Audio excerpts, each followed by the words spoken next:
Hello, everyone. Hello, hello. Can everyone hear me? Can everyone hear me? Oh, let me make sure, give everybody a minute to let me know that you can hear me. Oops.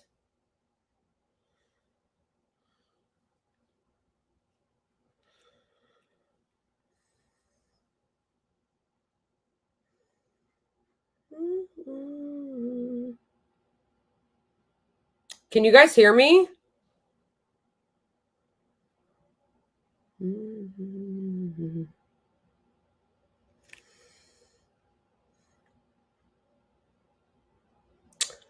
Ooh, whoops.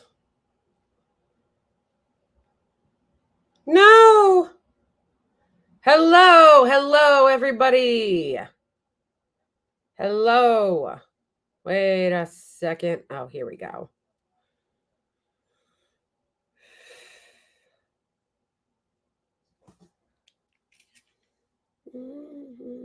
How's everyone's day going?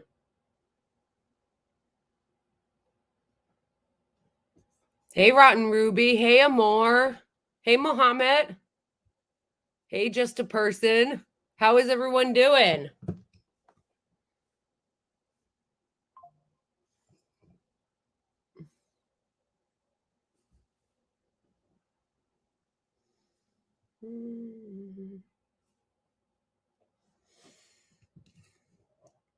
Hey, everyone. Well, I hope you guys are having a better day than I am. I am not winning today with everything. Amal sucked my soul today. Where are you, Mohammed? Where do you live? Had to go to the dentist. Oh, that sucks. Going to the dentist sucks. Yeah, guys, I'm like not winning today. I've just been very disorganized, Istanbul. Oh, nice. You know what I heard about Istanbul? I heard that they have really, really good plastic surgeons. Like some of the best plastic surgeons there.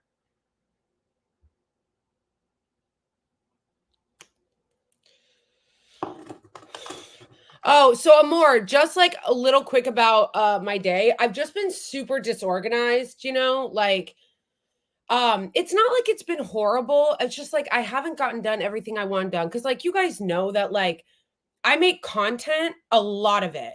And I've told you guys before that like I don't have anyone like working with me or like I don't have a producer, so I have to do everything by myself and which is fine, but like it's just a lot and it consumes so much time because I have to like make specific content for like TikTok and Instagram and Twitter. And then I have to like edit it and make sure I post it in a timely manner and blah, blah, blah. But then it's like I also have to like do like shit around my apartment that I need to do and like what do you call it? Just like other things that I have to get done and cleaning and grocery shopping and like, stuff like that. And also I was feeling like a little bit discouraged just about like oh, and I wanted to go on a walk and I wanted to like stretch because I've been in pain, like I've been kind of in pain. So I wanted to like walk and stretch. I didn't do either of those things. So you know how like you always feel kind of crappy when you like want to go on a walk or you want to like, stretch or something and you don't. Yeah, exactly, Amor. Oh, guys, are you ready for my shirt? Are you ready for my shirt?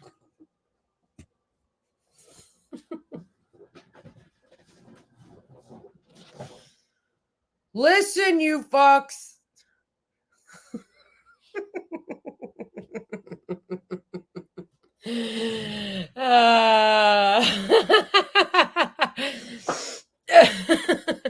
It's wonderful, isn't it? This is for sale on my YouTube shop, by the way. But guys, I had to order one, obviously, because I needed to make sure that it was good quality, because like obviously I'm selling the shirts on my YouTube channel. So like I wanted to get one and make sure that like the quality wasn't crappy or anything like that. And it's based I love it. I just love it so much. Oh, yes, I know. Add and subtract. Oh my gosh. Yeah, I know. People get triggered. People get triggered. Yes, they do. Um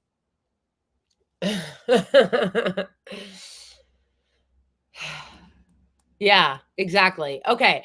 So I told you guys yesterday, I think I made a video about it yesterday. I posted about it yesterday that we are going to talk about the ICC thing today and how insane it is. Oh, Dave, that's a bummer.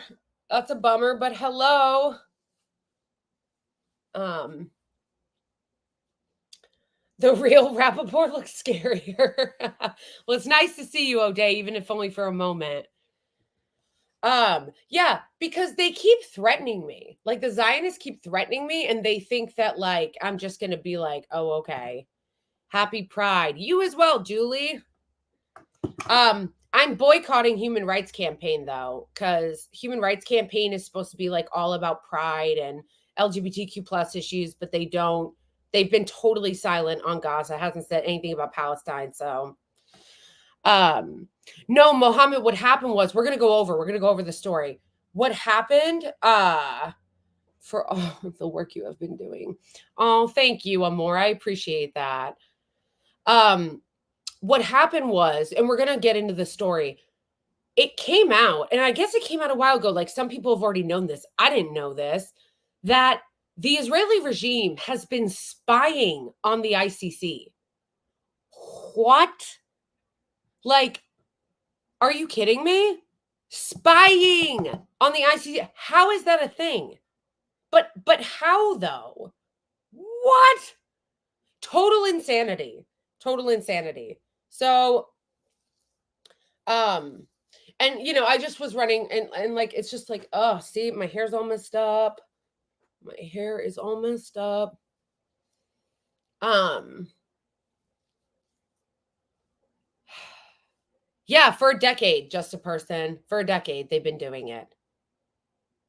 Um which I only recently found out. I just think it's incredible. Like just incredible.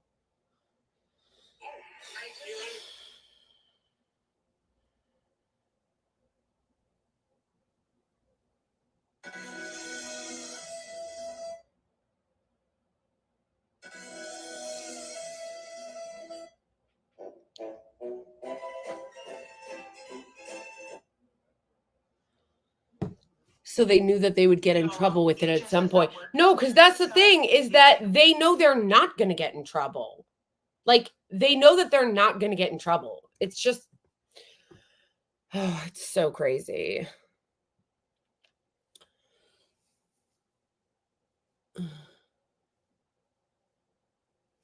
Yeah, actually, you're right, Ruby. One of the things that I did videos on today, so I was telling you guys I was making content all day, or two of the things I made videos on today. I'm gonna upload them later on YouTube, but like not right now, obviously, because we're doing the live. One of them was I made a video about Jimmy Kimmel and how Code Pink went to protest Kamala Harris at his show and they got kicked out and threatened with arrest. And then the other was the bombing that just happened again in Gaza on a refugee camp. And like, I think it was called like Al Nusrat. I don't know how to say it, but they bombed that again with, I think it was close to 40 people were killed, and they claimed it was but Hamas, that there was supposedly, allegedly Hamas militants there. Lies, lies and rubbish, more lies. Hi, Hema. Thank you guys. I appreciate when you guys say things, encouraging me and stuff because, you know, I always appreciate when you guys will say encouraging things because I get so much hate, like so much hate from the Zionists that it's nice to have something that like counteracts that. Oh, my back. Okay. Uh, this chair is so uncomfortable. It's like they know they in a matter of time. Yeah, for real though. For real. Um So, anyway, we are going to How are you able to stay energetic and strong always? That's really, really nice. I am not really that energetic or strong. Also, a lot of it is just anxiety. Like I have really, really bad anxiety. So I feel like that is some of what drives it. But also, more the chair is Hamas. Oh my gosh, sorry, that threw me. But also, when you just, when you get upset about stuff or when you care about stuff a lot, it's hard not to. You know what I mean? So, like for me, it's I'm just so passionate about all of these things that it's difficult for me to not keep going, even especially if I feel like I'm being gaslit or I'm being lied to. It just makes me want to push even further. That's why I feel like Zionists don't realize when they attack me all the time that it's only going to like make me want to push back against their lies even more, not just like yes, the chair is Hamas. Okay, but literally though, they were saying of course that that it was supposedly because of a Hamas command and control center, which is like not a thing. They've never presented any evidence to that effect. They just keep saying it. They just keep saying it. No, I never did watch House of Cards. Should I? Is it good? I don't like political shows a lot when it comes to like shows about American politics because I feel like they never capture how actually clownish and corrupt our politics actually are. You know what I mean?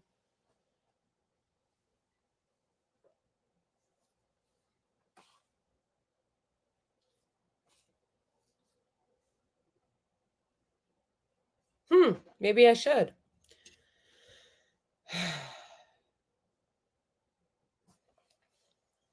Also, I hate when I have days. Okay, I'm going to complain one more time and then I'm going to move on, okay?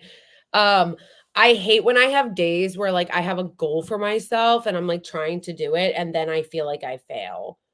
I feel like discouraged by something and feel like I am failing at something or I'm feeling like discouraged by like a goal that I made and I didn't meet or whatever. It's frustrating. And that's how I felt today. I had like a goal that I wanted to meet. I didn't want to feel this like need or whatever compulsion to engage in my addictions.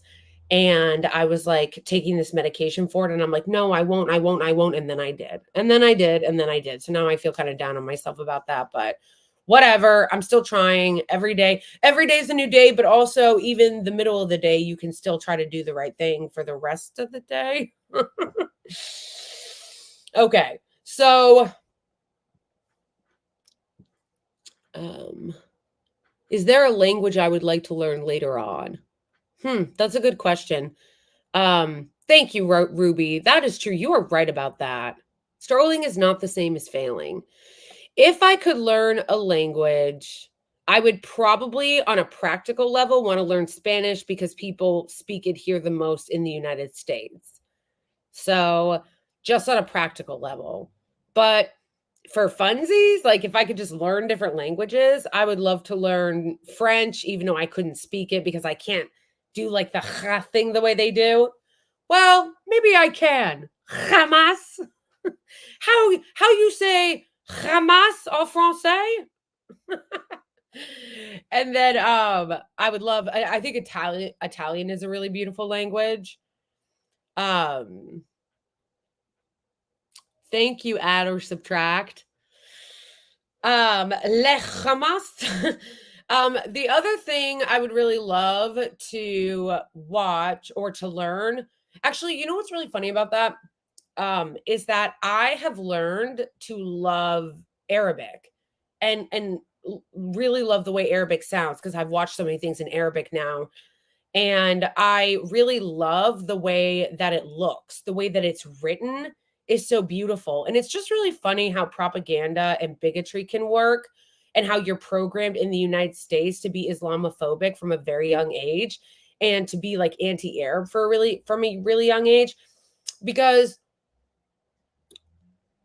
I used to be literally like I've told you guys that like or I think I have, maybe some of you don't know, that I used to have a lot of like internalized Islamophobia that I had no idea that I had growing up in like post 9/11 America and just being like constantly only shown in media, basically Arabs or Muslims being portrayed as scary and as terrorists. Like, that was all I saw growing up. And I didn't even realize that I had this Islamophobia in me until I moved to New York City and started. And I had this moment that I think I've talked about before, but I'll share it again, where I was on the train. And this was around the time that I was having panic attacks a lot. I had recently been diagnosed with panic disorder. I wasn't on medication yet. I was struggling with alcoholism, having panic attacks all the time. And I was on the train and I was super paranoid. I was like having a really, really, really hard time taking the train, like taking the subway, because my hypochondria was out of control. My panic attacks were out of control. And in any event, I was on the train and a guy who I thought was Muslim, like now that I understand and I'm educated about it, I realized that he wasn't. He was like Sikh. But I saw him and he was holding a package and I freaked the fuck out. Like freaked out, like not on him. I just saw him and I got so scared because of all the propaganda that was in my brain from like my whole life, that like there was this Muslim on the train that had a package. And so I thought, oh my gosh, what if it's a bomb? And I like got up and got off the train. Like I got off the train and waited for the next train. And it was like, I remember even at the time feeling really bad for thinking that and being like, wow, that was so awful that I thought that. Like, I'm just like, why did I assume that? And then it was like over time living in New York and meeting so many different types of people, so many different types of Arab people from all different countries. Obviously, it was like something I wasn't even like aware of, but it was changing over time. And I started realizing over time that I had been raised in this very kind of, by our culture, anti-Muslim, anti-Arab way, to the point where I didn't realize that the phrase Allahu Akbar, I know I'm saying it wrong, meant God is great. Like I didn't know that. When I heard that phrase, I thought that meant like something terrorist. Like, and I didn't realize that like I was scared of Muslim and Arab people. And over time I realized that. So like in the thing about Islamophobia or any kind of bigotry or racism is that it really stops you from being able to appreciate the beauty in a culture. Because like now, and this came up because we were talking about languages, I look at Arabic and I think it's so beautiful. It's such a beautifully written language. It sounds beautiful. And I love everything I've learned about amazing different Muslim and Arab cultures and their food and all these amazing things about them and the beautiful things that they've built. And I think about how I used to be afraid of those things, so I could never appreciate the beauty of these cultures, because when I would see someone or something that was Muslim or Arabic, I would get afraid. Like I was afraid of it. I used to get afraid like years ago, not recently, because I've lived in New York for like almost 15 years, but like when I first moved to New York, I remember being scared when I saw somebody in a niqab and in a hijab, which is wild for me to think about now because I'm like, that's fucking crazy. But like, I remember being afraid and thinking they probably hate me. They probably want me to die. Like, they're just regular people, just like living their life. So yeah, that's the thing. Bigotry is not only toxic and racism and Islamophobia because it's evil and you shouldn't do that to anybody, but it also robs you of being able to appreciate and learn about other cultures, because whether it's hate or whether it's fear, and in my case it was mostly fear, I couldn't appreciate all the beautiful things I've learned about Arab culture and Muslim culture because I was scared of it. So yeah. Oh, thanks, Amor. Yeah, sorry, that was very long and drawn out and probably not necessary and no one asked, but I feel like I just sometimes need to share that because I think that a lot of people in the West don't really realize that they're Islamophobic. Like I think that some people think that to be Islamophobic means that you have to like actively hate Muslims when like Islamophobia, just like any other bigotry or racism or prejudice, can be very insidious.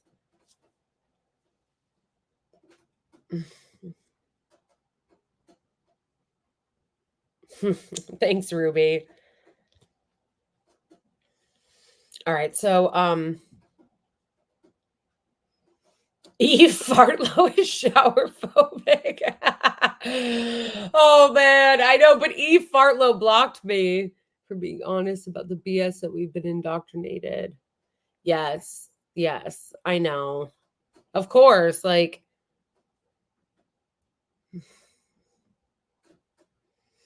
yeah. Yeah, thanks for saying that too, Benjamin. I think that it's important that people like really just try to like understand, you know? I feel like too many people are either, especially in the West, they either do like the self-hating white person routine where they're like, I'm nothing, I hate myself, or they're like just open racists and bigots where it's like, you know, you don't actually have to do either of those things. You can just like try to self-reflect and examine things, and when you get feelings or when something happens, really try to like examine why it is that you might feel that way or why it is that you may think that way. Hey, bat brain. That's why I always, you know, try to be encouraging to people that are like on a journey of like learning and stuff because everybody learns differently, but I don't learn well by being berated. So I try to now if I'm berating someone, it's because they're powerful and I don't think they're going to change.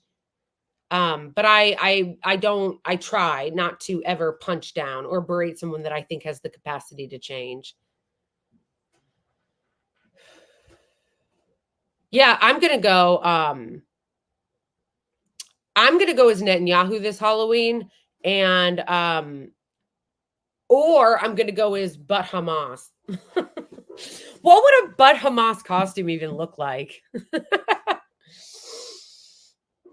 Oh, trying to stretch, and then his face comes out.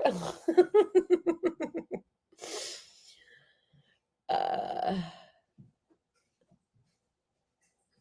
yeah, yeah. Um, okay.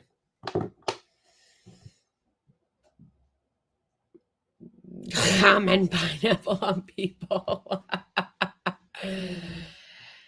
I'm gonna ask everybody to condemn.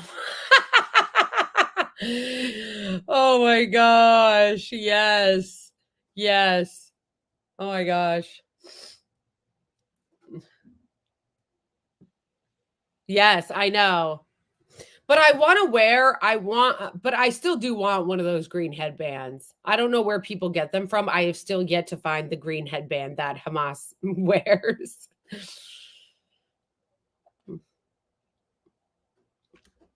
A butt face and a Hamas body. Oh, theater of the absurd. That's a great idea. That is a great idea. I like that. All right, so I have to. Why does it always do this? Why?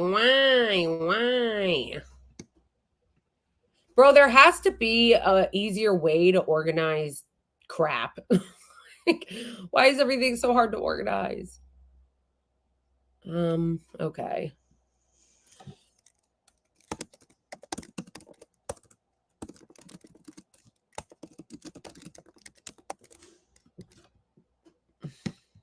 The article is here. Okay.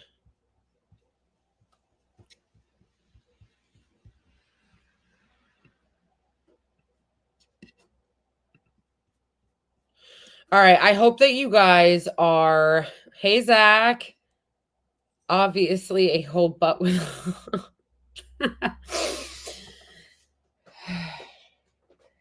Hey, old bony bird.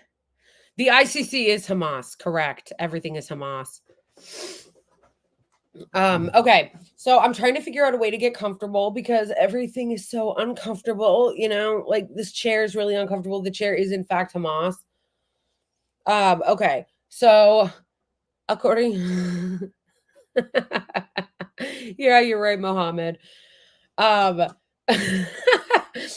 so okay. So I was telling everybody yesterday when I started talking about this story that it was going to be dense, right? That it was like it's a dense story, but I think it's important to go through because we should all understand the lengths that these lunatics went to. Now, I know that a lot of you guys are already informed on this kind of stuff and you already know, but I still think it's important to go over because I'll post the video later and somebody who might not know might come across it. Or you can share it with maybe somebody in your family or your friends that might not know. So, all right.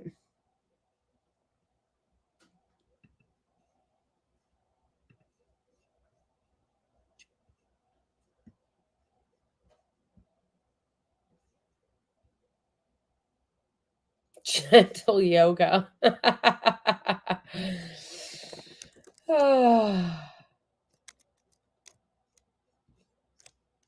Okay, but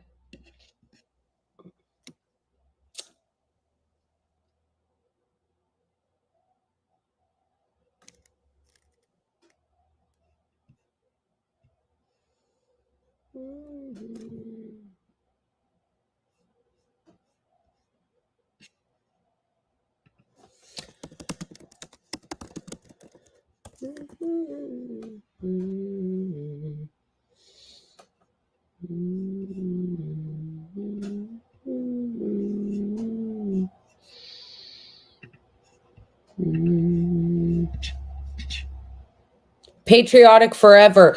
Get one. Get one. They're on my YouTube store. I put them on my YouTube store. If you haven't seen the whole thing, patriotic fervor.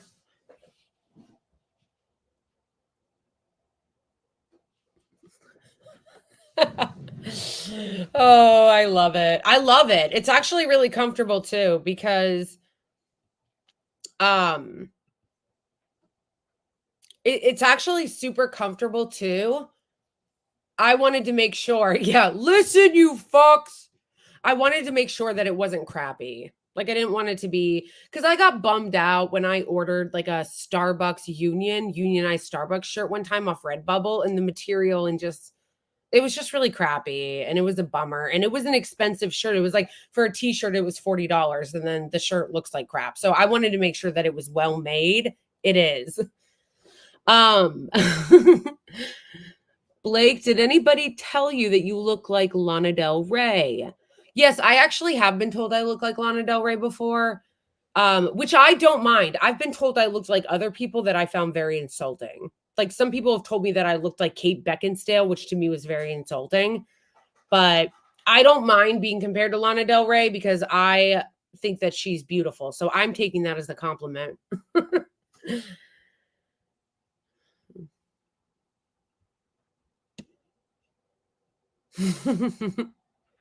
Yeah, you're right, Julie.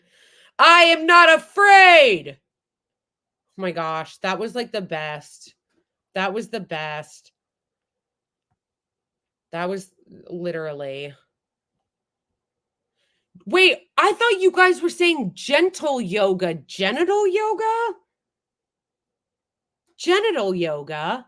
What is that? Why? Wait a second. How did this even come up? How did this even come up? Genital yoga? What? Who brought, like, what? Where did this even come from?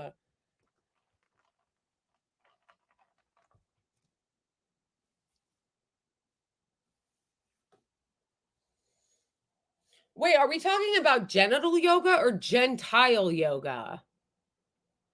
What are we talking about?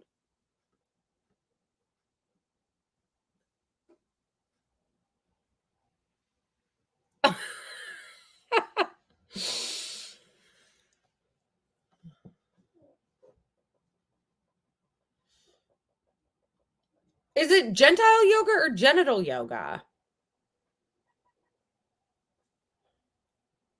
And how do you do either? Am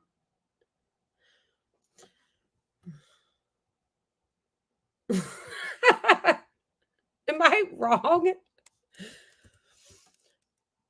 Wait, I'm sorry. Julie just made me think.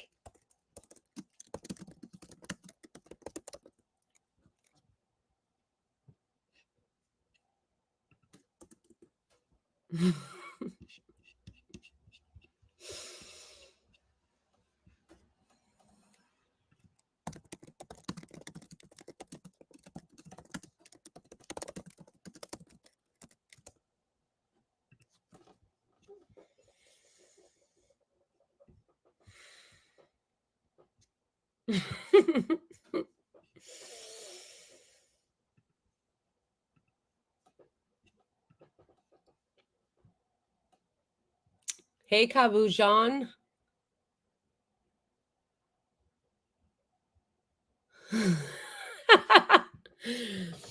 Okay.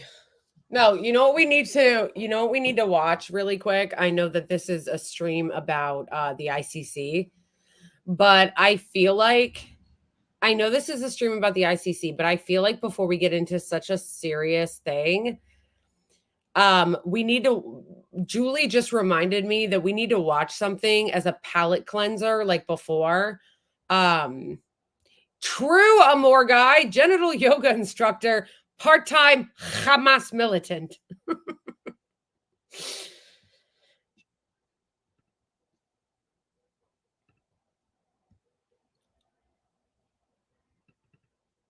Yes, we have to watch this first. Okay.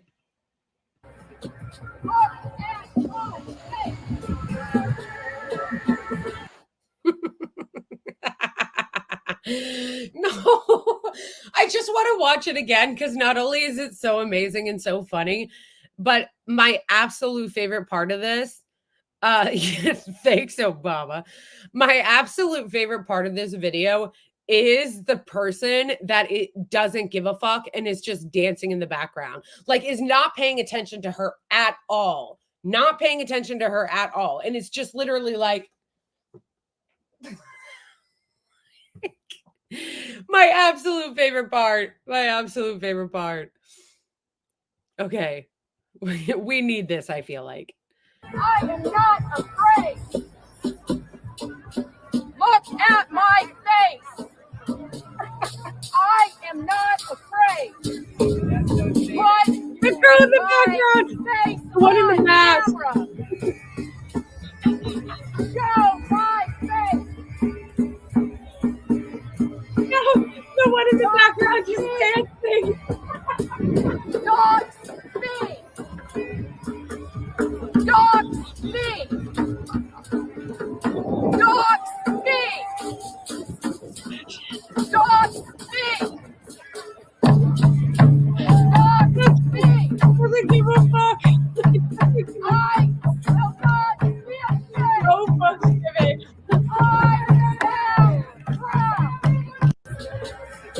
Look at my face. I am not afraid. Oh my god. Look at my face. I am. Bro, you don't even know how much I wish I knew how to do that. Old Bony Bird, where you said somebody needs to auto-tune her. I wish so badly I knew how to like properly use auto-tune. You guys don't even know how many bangers I would make, how many parody songs and bangers I would make if I knew how to use like music software properly. Like if I knew how to use auto-tune properly, if I knew how to use like a music software, I would be cranking out bangers with these sampled on them all the time. That is the reason why I'm always looking for a producer. I say this all the time. I'm always looking for a producer. So if any of you guys either are or know a producer, send them my way. Send them my way.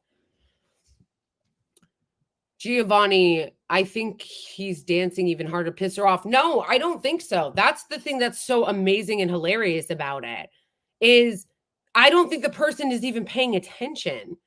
They don't give a shit. They're just like in their own world while this person is desperately trying to get attention. Oh my gosh. It's amazing. I know. I love that clip so much. And this woman wanting attention wanted to go viral, and she did, just not for the reason she thought she was going to.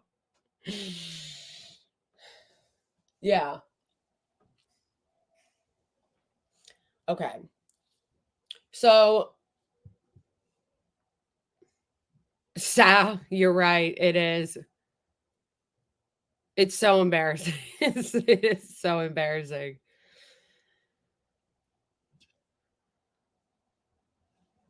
Okay, so let's watch this quick like synopsis of the ICC thing.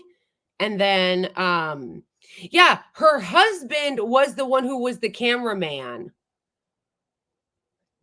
Favorite auto tune, what do you mean? Which like program? I really don't know how to use any of them. Like I've tried to use Antares before. I've tried to use Melodyne, but they're very difficult to use. I know they're supposed to be, maybe I'm just an idiot, but like they're supposed to be like automatic. Like you put them on and then it auto tunes it, but it never does. Half the time that I've used auto tune and I put it on something, it actually makes the notes sound worse. Like they go more out of whack. Who writes that is somebody who is desperate for attention.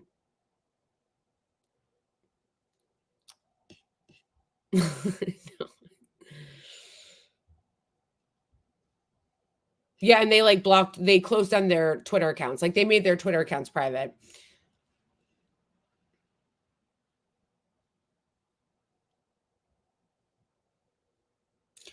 Oh. I don't know what I would say was my favorite, but I could tell you which ones I would make if I knew how to auto tune or if I had a producer that could help me do it. I would be taking the I am not afraid and turning that into one. I'd also take oh yeah, the Antoine Dotson one is a classic. I would also another one I would do if I knew how to use auto tune or had a producer that could help me do it, that I would do is the Israeli soldier being like, there is a list written here in Arabic.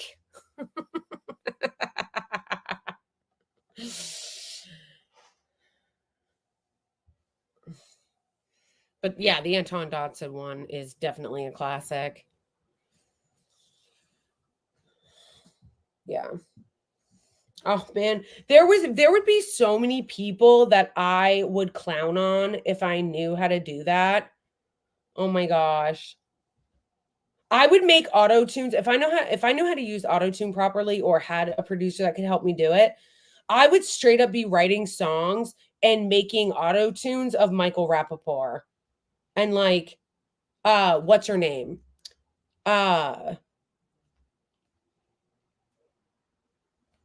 Yes, Jimu Rikram. Sorry if I'm messing that up. Yes, that is what I mean.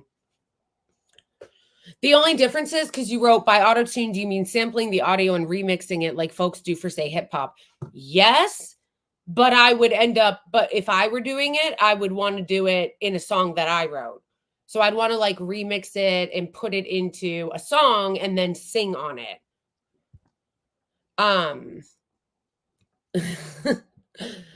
I think that would be really, really fun. And if I had a producer, if I had the capability to use autotune, I would sample so many hilarious clowns. Oh my gosh.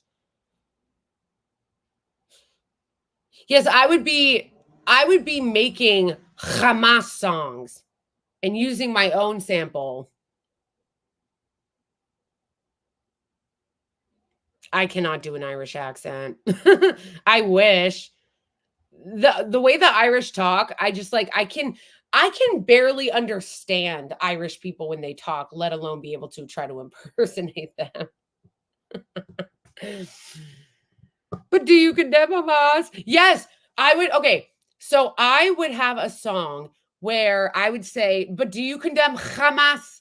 And then I would have Piers Morgan on it. I'd sample Piers Morgan. And then I'd also have Michael Rappaport looking for the apartheid.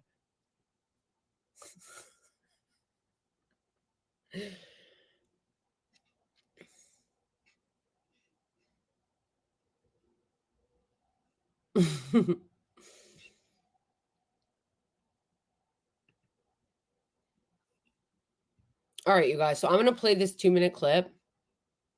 Hey, Anna. All right, I'm going to play this 2-minute clip while I go grab something from my kitchen. Yes, sampling my own song. Yes. Hit me up, producers. Find me.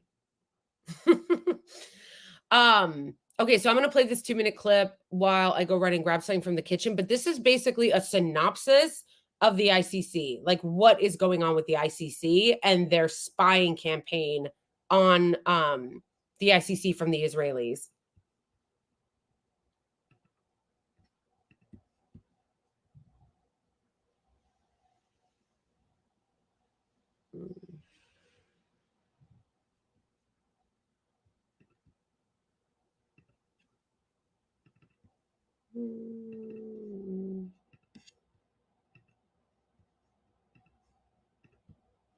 How much power does a country's prime minister hold? Do you think that they have the power to try and influence the world's top court? Netanyahu reportedly has tried to do so. In a new report filed by The Guardian, the former head of Israel's foreign intelligence agency, Mossad, allegedly, believe it or not, threatened the chief prosecutor of the International Criminal Court. An investigation by The Guardian, the Israeli-Palestinian publication magazine 9+972, along with Local Call, a Hebrew language outlet, has now revealed as to how the state of Israel was running an almost a decade-long war against the International Criminal Court. In an attempt to thwart the court's investigations, the Israeli nation reportedly used its intelligence services to spy on, hack, to put pressure, smear, and also threaten senior International Criminal Court staff. The Israeli intelligence intercepted phone calls, messages, emails, and documents to try and obtain the communications of multiple ICC officials, including that of Karim Khan and Fatou Bensouda, the prosecutor before him. Yossi Cohen's covert contacts with the ICC's then prosecutor, Fatou Bensouda, took place in the years leading up to her decision to open a formal investigation into war crimes and crimes against crimes against humanity that were carried out by the state of Israel in the occupied Palestinian territories. The investigation, which began in 2021, came to a culmination last week when Bensouda's successor Karim Khan declared that he was going to request an arrest warrant for the Israeli Prime Minister Benjamin Netanyahu regarding his government's actions during the Gaza war. The surveillance was ongoing in recent months, and the Israeli Prime Minister Netanyahu had advanced knowledge of the prosecutor's intentions. A recently intercepted communications has indicated that when Karim Khan wanted to issue the arrest warrant against the Israeli leader, he hadn't been able to do so as he was under tremendous pressure from the United States of America. This is what a source has told the Guardian newspaper in Britain. For the joint investigation, more than 24 current and former Israeli intelligence officers, government officials, senior ICC figures, diplomats, and lawyers who are familiar with the ICC case were interviewed. The state of Israel is yet to respond to these revelations that have come out in this investigation.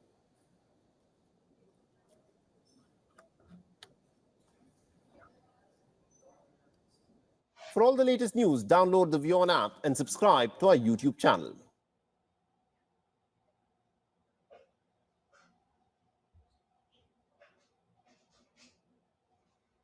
This news is funded by viewers like you. Please support our work at democracynow.org/give. Early last week, the chief prosecutor of the International Criminal Court made headlines around the world when he announced he was seeking arrest warrants for Israeli Prime Minister Benjamin Netanyahu and Defense Minister Yoav Gallant on war crimes charges over the assault on Gaza. In his official announcement, Karim Khan also issued a warning. It is critical in this moment that my office and all parts of the court continue to conduct our work And they with threatened full him, independence this guy and Karim impartiality. Khan. They literally And I threatened him. insist that all attempts to impede, to intimidate, or to improperly influence Insane. the officials of this court cease immediately. Khan did not specify what he was referring to regarding attempts to intimidate the court or Oh, I don't know. Maybe it was the actual threats from the US and the Israeli regime saying that they were going to come after him. I don't know. Maybe it was that. All right. After the Palestine, Israel. John Kirby said that the Israeli army informed Washington that the recent raid on UNRWA. Of course. They always say that. They literally always say that.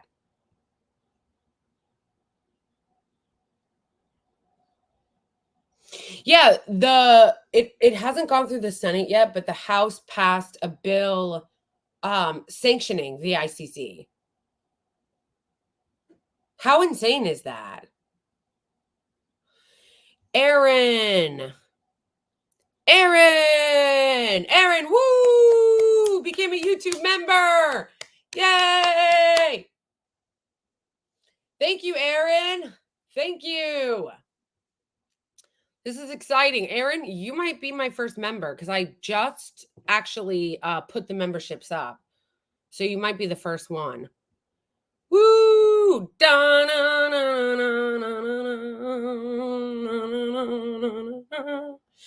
Okay.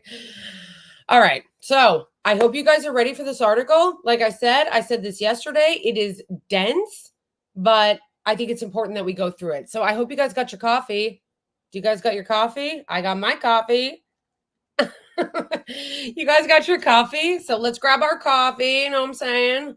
And let's start going over this. I want to thank Aaron for becoming a member, which reminds me that you can also become a member on my Ko-Fi, which I have in my link, which would be awesome, and be a monthly member. Or you can also become a monthly member now on YouTube. They just gave me the ability to add membership. So if you want to become a member on either Ko-Fi and or YouTube, you can do both. And you can also send me super chats here or stickers or super thanks, which obviously help me continue to do what I'm doing. Okay, so let's go. All right.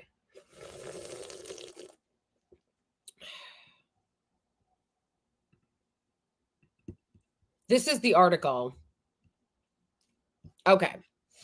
Let me try to move it a little over so that I can still see you guys. Because I've told you guys before that I don't have my own, like I don't have multiple monitors like a lot of streamers do yet. But so I have to like move the screen around so that I can see the article that I'm reading or the video, but also still see still see chat. Mohammed wrote, the Israelis don't look at the Palestinians as human beings. Yeah, they don't. It's the only thing you can come up with. Is it better for us to use YouTube or Ko-Fi? You're right. That's a good question, oh Boney Bird. If I had to guess, I put YouTube on there just because I think that YouTube is more convenient for people. But you make a good point. Like if YouTube comes after me for any reason, Ko-Fi might be better because it's totally unaffiliated. So I put both. So like if someone finds it easier to become a member on YouTube because you can just like click YouTube and you don't have to go out of the website. But Ko-Fi I think is probably good in that. The reason why I started a Ko-Fi in the first place was because I wanted to insulate myself in case something like that happens. Because, you know, I've had my content taken down from multiple platforms. I've been attacked. So like in order to insulate myself, that is why I made the Ko-Fi. Sal, love and respect for all your efforts. Thank you. Thank you, Sal. I appreciate you. Thank you for the super chat. Okay, let me pull this back up. Okay. All right, let's get into these monsters who, as somebody pointed out earlier in chat, absolutely don't see the Palestinians as people, because if they did, they wouldn't treat them as though they're not. You don't treat human beings like that if you think of them as being as equal as you.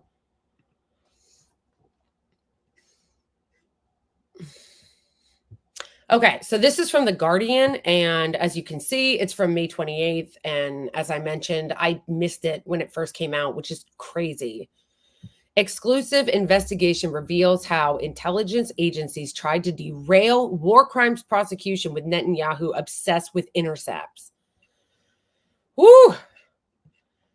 When the chief prosecutor of the International Criminal Court announced he was seeking an arrest warrant against Israeli and Hamas leaders, he issued a cryptic warning. I insist that all attempts to impede, intimidate, or improperly influence the officials of this court must cease immediately. Karim Khan, which I think you guys say Khan, but I don't want to say that because I feel like that's the way the Israelis say Hamas. So I'm just going to say it in American or whatever. Karim Khan did not provide a specific detail of attempts to interfere with the ICC's work, but he noted a clause in the court's foundational treaty that made any such interference a criminal offense. If the conduct continued, he added, my office will not hesitate to act. Like, embarrassing that he had to like spell that out, you know what I mean, and say that and be like, hey, by the way, war criminals, if you try to do your war criminaling, then we might have to act. You know what I'm saying? Like, embarrassing. Okay. Khan, like oh, you guys, this is so crazy. It's just so crazy. Okay, we're moving forward. Okay. Now an investigation by The Guardian and the Israeli-based magazine 972 and Local Call can reveal how Israel has run an almost decade-long secret war against the court. Can we pause there for effect? Just like pause there for effect. How insane is that? That's insane. A decades-long secret war against the ICC. That's just so crazy. It's so crazy. If anybody is seeing this and thinks that it's not crazy, just try to imagine any other country doing that. Imagine if China got caught doing that.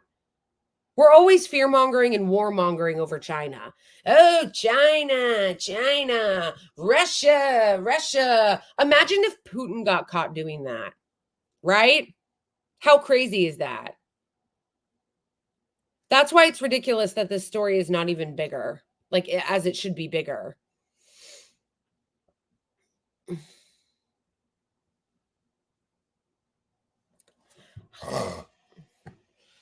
I could not find your name.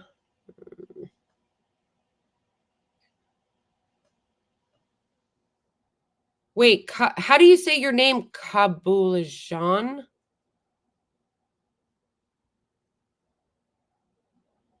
Yeah, but for really, yeah, China. Yeah, it's almost like it's a war on the rule of law. And that's the thing that's so funny about it is when they're all, we're for the rule of law, you know, unlike these third world countries, we believe in international law and the rule of law and the international order. But then, like, Israel is literally out here spying and doing a war on the International Criminal Court, and it's like barely news. Absalom Jobs, thank you for the super chat. I so appreciate you. Don't know why I'm blocked, but good work on the stream. Blocked? You're on here. I see you. What do you mean you're blocked? It's almost like they were up to no good. Vanessa, true. True. Yeah, seriously. It's just so insane. No other country would get away with this, but we're their international protection racket. Decades-long war in the court. The country deployed its intelligence agencies to surveil, hack, pressure, smear, and allegedly threaten senior ICC staff in an effort to derail the court's inquiries. I feel like I can't stop for every single paragraph, but it's so insane, it's hard not to. Like I can't literally stop for effect at every single paragraph, but it's kind of hard not to because this is so crazy. And if they're doing this to the ICC, which is an internationally recognized body, an international court that's supposed to be upholding the rule of law and protecting justice, what do you think they're doing to the people in Gaza? What do you think they're doing to the Palestinians in the occupied West Bank when they know they have no consequences? If they're this brazen with the court, how much more brazen do you think that they are with the Palestinians? It's way worse than we think. Rules are anti.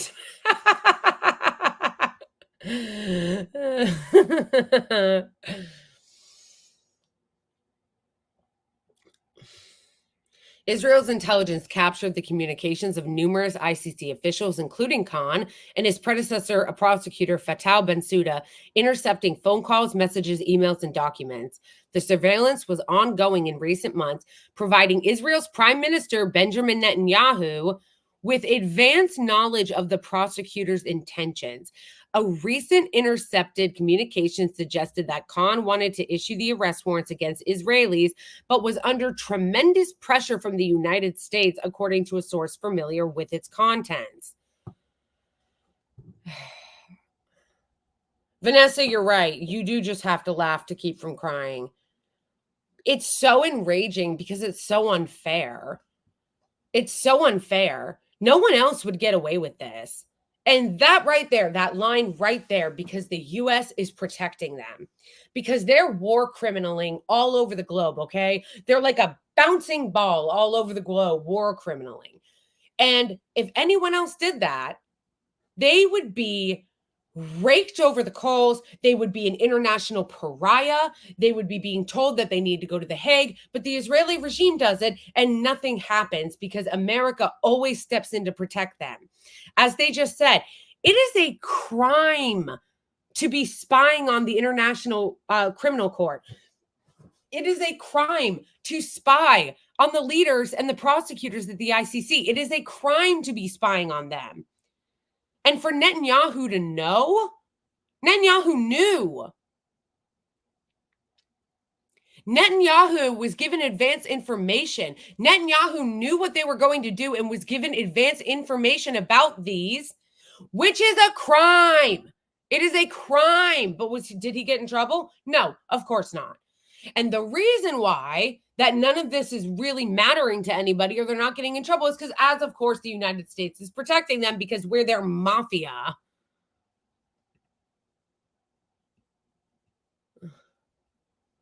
Yeah, Biden said he doesn't respect the ICC, even though he was cheering the ICC when he thought that they were going to put out an arrest warrant for Vladimir Putin.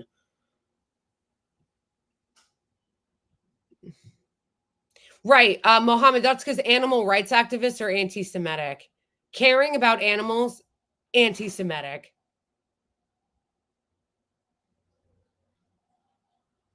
Goat tea, that is also true. I've done videos about that before too, about how the Israeli regime will target any male because every male is Hamas, including 10-year-old boys.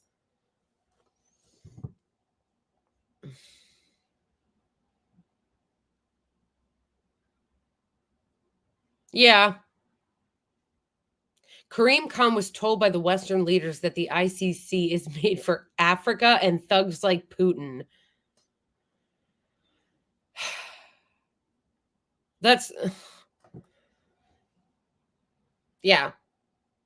That the if it doesn't matter to the West, if international law does not apply to everyone, then it applies to no one. We should just get rid of it. Okay? We should just get rid of it because honestly, I don't know about you guys, but I'm tired of this facade. I'm tired of this charade. If it's not going to apply to basically countries like China or countries in Asia or Africa, and basically the only like white country is Russia because, you know, communism and Russia, communism, Red Scare, then it doesn't apply. It shouldn't apply at all. It's a joke. It's a farce. Like, can we just do away with this charade and stop pretending? Stop pretending that we rule of law and all that. Let's stop pretending that Israel isn't controlling this country. I'm so tired of it.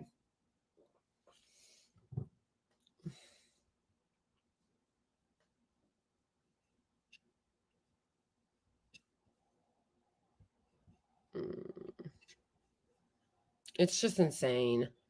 A fetus in the womb is Vanessa, for real though. For real though. That's what they say.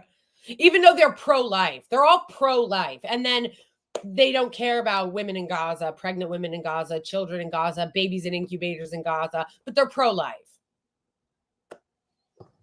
I hope we've dispensed with that lie too, right? That like the pro-lifers actually care about abortion or life.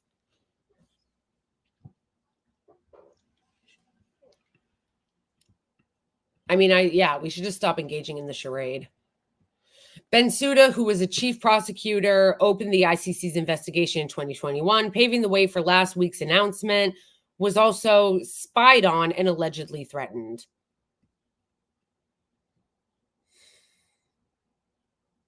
Patriotic fervor, you're right. It's pro-life when they're white kids. Netanyahu has taken a close interest in the intelligence operations against the ICC. Oh, and you'll also notice that like right-wingers who pretend to care about the FBI and big government and spying and stuff, neither of them care about this either. It's just such a fraud.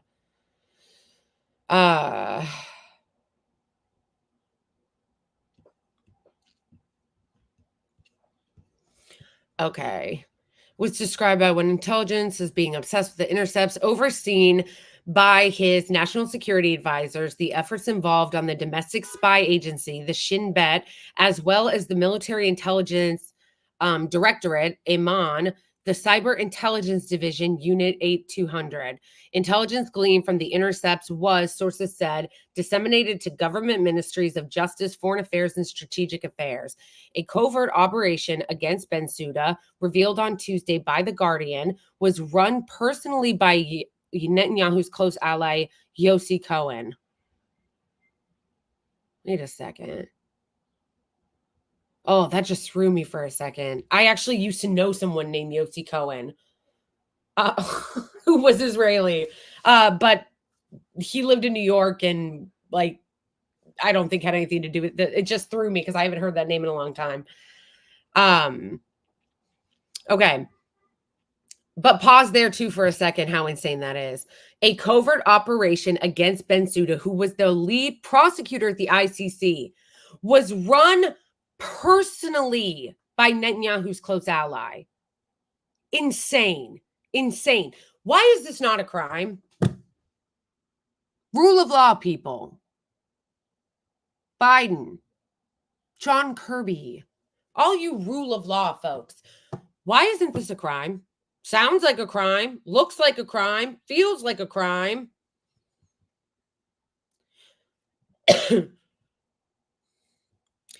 Who was at the time the director of Israel's foreign intelligence agency, the Mossad. At one stage, the spy chief even enlisted the help of then president of the Democratic Republic of the Congo, Joseph Kabila. Why? Why was he getting help from the leader of Congo? Maybe somebody who knows more about Congolese politics might have the answer to that. Their domestic politics. Crimes are anti-Semitic. Yeah, and crimes are for the poors.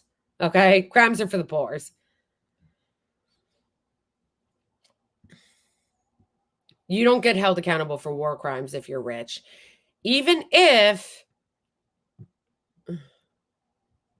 I don't think Bensouda was from Congo. I think she's from... Bensouda. I don't think she's from Congo.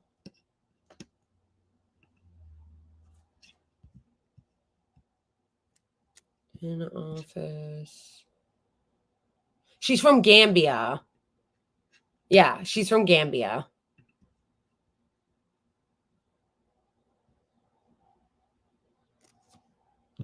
All right.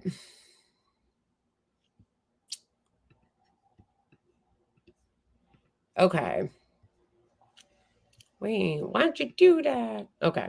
Oh yeah, I'm moving it down so I can see you guys. Okay. It's just so crazy. His national security. A covert operation. Joseph Kabila. Well, somebody remind me after we're done reading this to look into Joseph Kabila, who he is and why he was involved with this. Details of Israel's 9-year campaign to thwart the ICC's inquiry may have been uncovered by The Guardian, an Israeli-Palestinian publication, 972 magazine, and Local Call, a Hebrew language outlet. The joint investigation draws on interviews. Wait, is The Guardian run by an Israeli-Palestinian?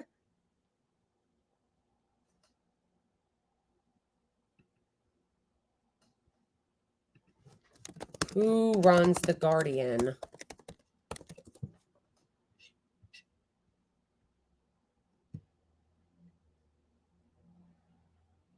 Wait a second. That doesn't sound right.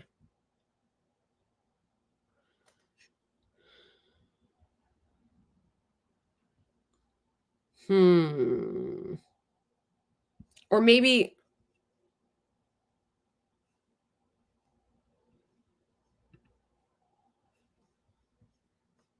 Okay, whatever. We'll look into that later.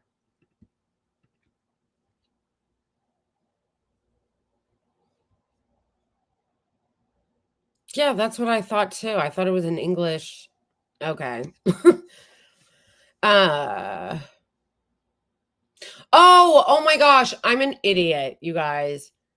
They were saying 972 is the Israeli-Palestinian publication, not The Guardian. Doing. Okay. And Local Call, Hebrew language outlet. The joint investigation draws on interviews with more than 24 current and former Israeli intelligence officers and government officials, senior ICC figures, diplomats, lawyers familiar with the ICC and Israeli efforts to undermine. Contacted by The Guardian, a spokesperson for the ICC said it was unaware of proactive intelligence gathering activities being undertaken by a number of national agencies hostile toward the court.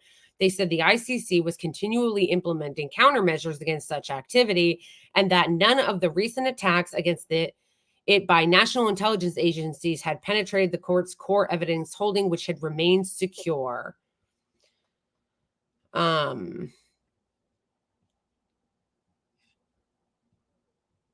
I don't know what you mean by hit the like button, but I forgot. Yeah, you can hit the like button on the stream and share the stream. Hey, Thorpe TV. I just wanted to pause to say thank you to Iz for the super sticker. I appreciate it. Okay. A spokesperson for Israel's prime minister's office said, and by whenever they say a spokesperson for the Israeli foreign minister, they mean a liar, a paid liar, because all they do is lie. All they know how to do is lie.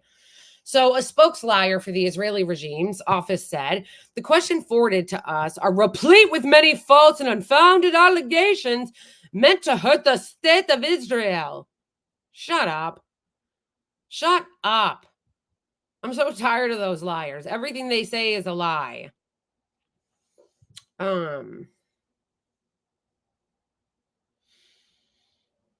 thank you, Thorpe. Thorpe, can you Yeah, all they do is lie. Thorpe, can you write me an email?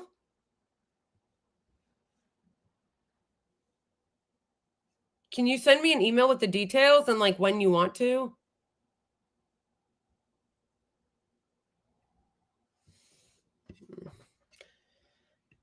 Okay.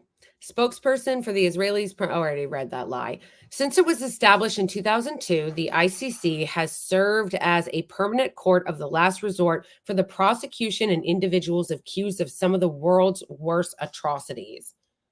Do you see what this is? So like that is the whole point of the ICC. The whole point of the ICC is specifically to hold the world's worst people accountable for the world's worst atrocities. And if Netanyahu and the lunatics in his cabinet are not held accountable for their war crimes, then they literally, there is no purpose for them. There is no purpose for them. The ICC is there for exactly things like this. The ICC is there for precisely things like what's happening in Gaza, for the genocide in Gaza. That is exactly what it's for. Oh, happy Thursday to you too, Ruben. I'm putting my email in chat. There you go. You can email me if you want me on your show, if you want me to come on your show, or if you want me, you know, all that. And also, if you guys find a good producer, a good music producer, send them my way. Okay, anyway. Cohen and Kabila work together for Glencore, which extracts cobalt, which is causing crisis. Oh, Vanessa. So they were working together to basically exploit minerals from Congo, which is a common practice of oligarchs, plutocrats, and corporations. But apparently they had more than one thing in common. So they were doing they were working together, extracting cobalt from Congo, but also working together to spy on the ICC. So they're like besties. Like they're like, hey man, like let's like work together to like steal minerals from Congo, but also like let's work together to spy on the ICC. Besties. Okay. So it has charged the former Sudanese president, Omar al-Bashir, the late Libyan president, Muammar Gaddafi, and most recently, the Russian president, Vladimir Putin. Okay. So, again, the ICC was supposed to be for the literal world's worst war criminals. And if they can't go after Netanyahu and his other like demon officials in his cabinet, then why are you here? That's literally, Netanyahu is literally what the ICC was made for.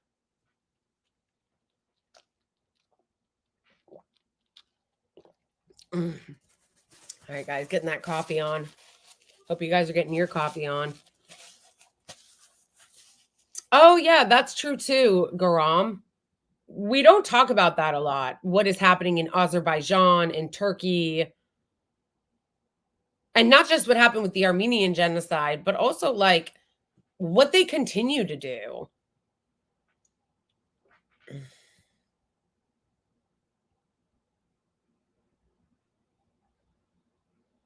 Nabil, I wish I understood French. Sources scores, you know it. Okay. Khan's decision to see, and you'll notice too, as it was mentioned earlier in chat, that they don't go after any Western war criminals. They only go after ones in Africa. I'm sure they would in China if they could. And Putin. Putin is the one white European exception. And the reason for that is because hashtag Red Scare, hashtag communism, hashtag Soviet Union. constitutional decision to seek warrants against Netanyahu and his defense minister Yoav Gallant, along with Hamas leaders implicated in the October 7th attack, marks the first time that the ICC prosecutor has sought arrest warrants against the leader of a close Western ally. And that's the answer. That's the answer. It's happening because it is the first time that they've actually sought an arrest warrant against a Western allied country. The allegation of war crimes and crimes against humanity that Khan has leveled against Netanyahu and Gallant all relate to Israel's 8-month war in Gaza, genocide in Gaza, which according to the territory's health authority has killed more than 35,000 people. Okay, this is the kind of loaded language that I hate that they write in. War on Gaza, it's not a war, it's a genocide. We all know that, which according to the territory's health authority, they try to like slide that in there to discredit it. Like instead of saying it like it's a fact, when it's a fact, the UN has already confirmed it's a fact. They go, well, according to the territory's health, I'm surprised they didn't say according to the Hamas-run health ministry. I'm surprised they didn't do that. Has killed more than 35,000 people, which, by the way, it is way more than that. It is way more than that. Okay? It was 35,000 people like 3 months ago. Like, did it just stop? No, the counting just stopped. And the reason why the counting stopped is because they've killed everybody that could count. They've killed all the journalists. They've killed all the doctors. I thought Russia was a capitalist country. It's more of like a oligarchy, a plutocracy. But then again, so is the United States. You know what I'm saying?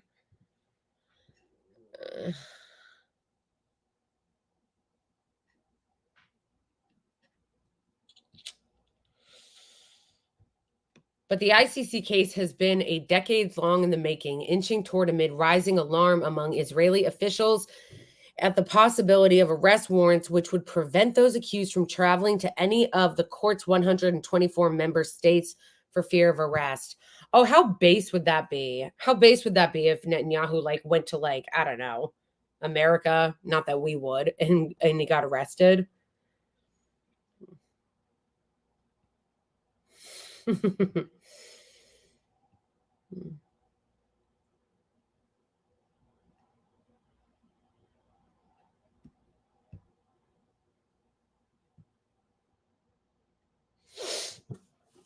It is the specter of the prosecutions in The Hague, one former Israeli intelligence official said, that led to the entire military and political establishment to regard the counteroffensive against the ICC as a war that had to be waged and one that Israel needed to be defended against. It was described in military terms. The war commenced in January 2015, when it was confirmed that Palestine would join the court after it was recognized as a state by the UN General Assembly. Its secession was condemned by Israeli officials as a form of diplomatic terrorism. Oh my gosh, that is so embarrassing. They literally call everything Hamas. They literally call everything terrorism. They literally call everything Hamas. They literally call everything terrorism, including the ICC and the UN. The UN is Hamas. The ICC is Hamas. Recognizing the state of Israel is terrorism. I mean, a state of Israel. Actually, that is. Recognizing the state of Palestine is diplomatic terror. Okay. Diplomatic terrorism is not a thing. That's not a thing. Terrorism literally means to terrorize. How can terrorism be diplomatic? That makes no sense. How can terrorism be diplomatic? Okay. It doesn't need to make sense. These people are clowns.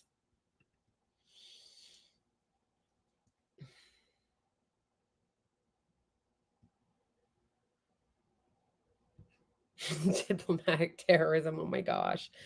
One former defense official familiar with Israel's counter ICC effort said joining the court had been perceived as crossing of a red line and perhaps the most aggressive diplomatic move taken by the Palestinian Authority, which governs the West Bank. To be recognized as a state in the UN is nice, they added, but the ICC is a mechanism with teeth.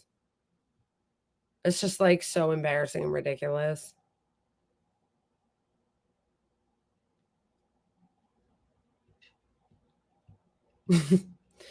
Patriotic fervor recognizing Palestine is anti-Semitic.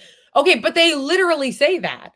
In fact, even more absurd, they're saying recognizing Palestine is terrorism.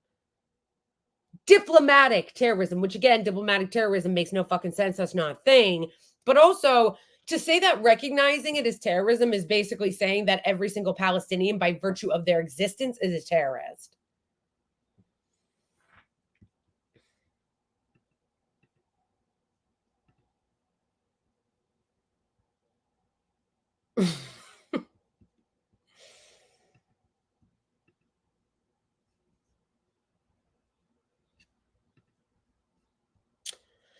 For Fatou Bensouda, a respected Gambian lawyer who was elected the ICC chief prosecutor in 2012, the accession of the Palestine to the court brought with it a momentous decision. Under the Rome Statute, the treaty that established the court, the ICC can exercise its jurisdiction only over crimes within member states or by nationals of those states, which is another reason why they don't want to recognize Palestine, because they don't want to recognize the crimes that Israel has committed against the Palestinians. Israel, like the US, Russia, and China, is not a member. After Palestine's acceptance as an ICC member, any alleged war crimes committed by those of any nationality in occupied Palestinian territory now fell under Bensouda's jurisdiction, exactly, which they didn't want. On January 16, 2015, within weeks of Palestine joining, Bensouda opened a preliminary examination into what in the legalese of the court was called the situation in Palestine. The following month, two men who had managed to obtain the prosecutor's private address turned up at her home in The Hague. That's insane. That's insane. What is this, the mob? It'd be a shame if something happened to you. Like, for real?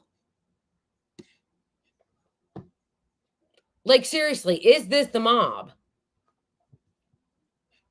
This is just so crazy.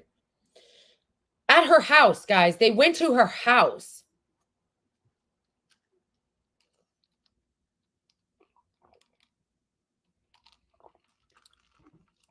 How is that not terrorism?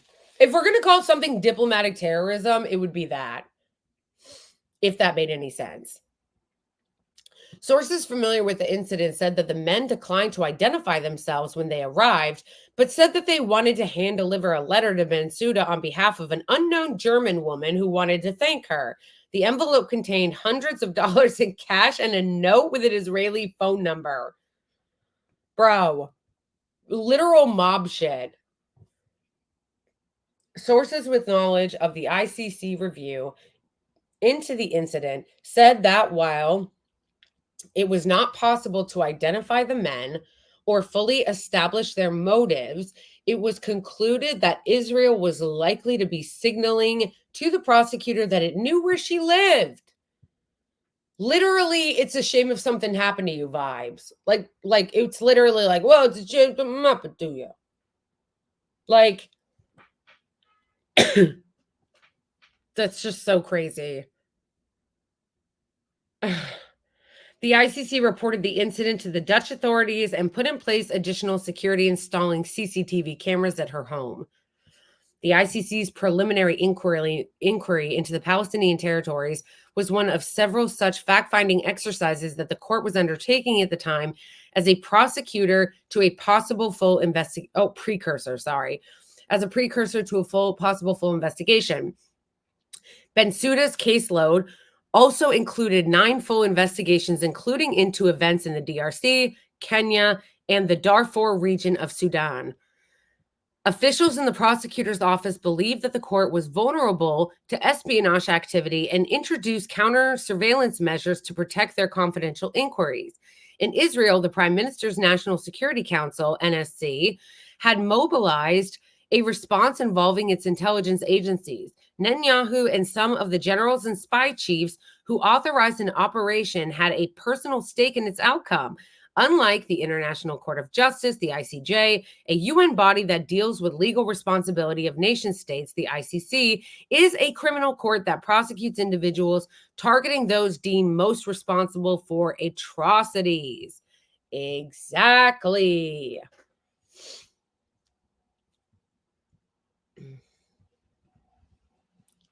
And of course, that's why Netanyahu was trying to, derail it, because he knows he's a war criminal. He knows he's a war criminal. What do you think would happen to Netanyahu if he didn't have the protection of the United States? Yeah, Goatee, that's the unfortunate and really frustrating thing, is that Israel would have nothing if it weren't for the protection of the United States. If we stop backing them, if we stop giving them cover diplomatically, if we stop giving them all of our money and weapons, and if we stopped being their bodyguard and shield for every war crime that they commit against the Palestinians, oh, they would be so donezo.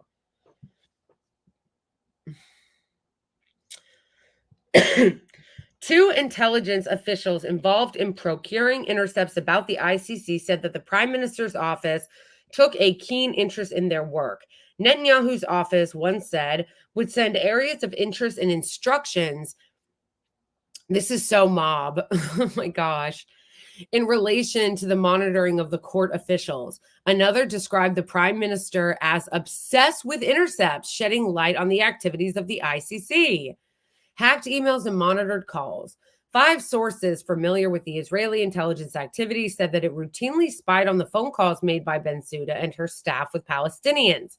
Blocked by Israel from accessing Gaza and the West Bank, including East Jerusalem, the ICC was forced to conduct much of its research by telephone, which made it more susceptible to surveillance. Thanks to their comprehensive access to the Palestinian telecoms infrastructure, the sources said that intelligence operatives could capture the calls without installing spyware on the ICC's official devices. And what they mean by that is because the Palestinians don't have any autonomy, just because the fact that the Palestinians are occupied and they don't have freedom and the ability to have their own infrastructure, the Israeli regime didn't even have to break into the ICC's official devices because they can just spy on the Palestinians. Yeah, exactly, Mohammed. If Fatou Bensouda spoke to any person in the West Bank or Gaza, then that phone call would enter intercept systems, one source said.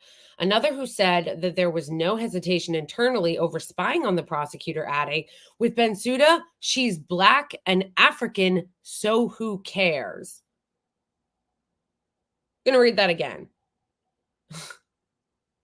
It's so insane.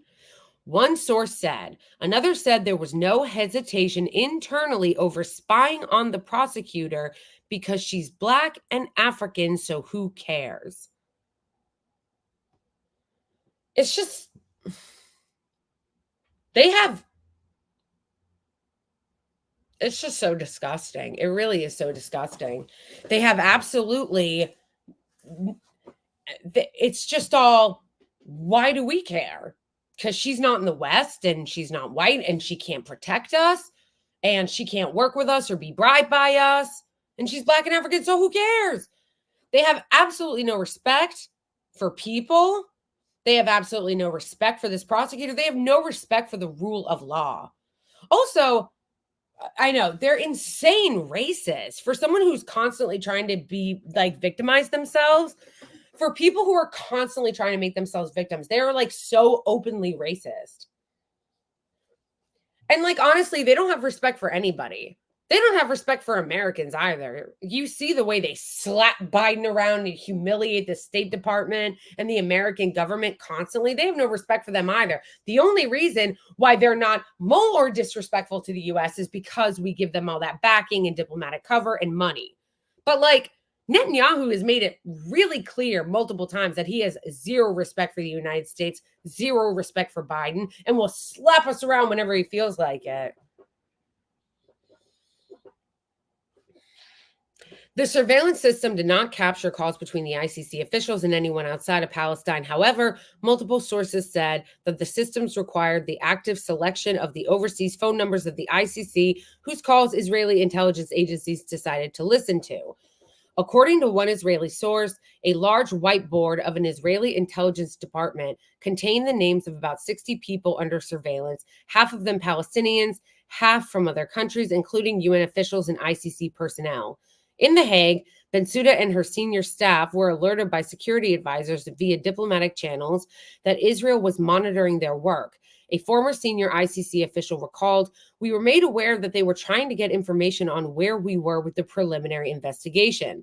Officials also became aware of a specific threat against a prominent Palestinian NGO, Al-Haq, which was one of several Palestinian human rights groups that frequently submitted information to the ICC inquiry, often in lengthy documents, including detailing incidents it wanted the prosecutors to consider. The Palestinian Authority submitted similar dossiers. Such documents often contain sensitive information such as testimony from potential witnesses. Al-Haq's submissions were also understood to have linked specific allegations of Rome Statute crimes to senior officials, including chiefs of the IDF, IOF, directors of Shin Bet, and defense ministers such as Benny Gantz. So basically,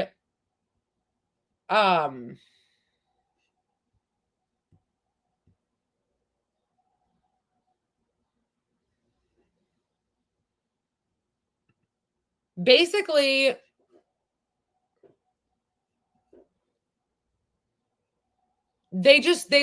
they'll continue. So basically what happens is Israel commits war crimes, and then human rights groups or international aid organizations like UNRWA or Al-Haq will submit reports about said war crimes, and then Israel will call those international bodies and human rights groups and aid organizations Hamas. And then around and around we go. Years later, after the ICC had opened a full investigation into the Palestine case, Gantz designated Al-Haq and 5 of... How is this real? How is this real? Years later, after the ICC had opened a full investigation of the Palestine case, Gantz designated Al-Haq and 5 other Palestinian human rights groups terrorist organizations. Oh my gosh, literally everything. All they have to do is say that they're terrorists. No more explanation needed. No more information needed. All you have to do is say they're terrorists and they're Hamas, and then you can get away with anything.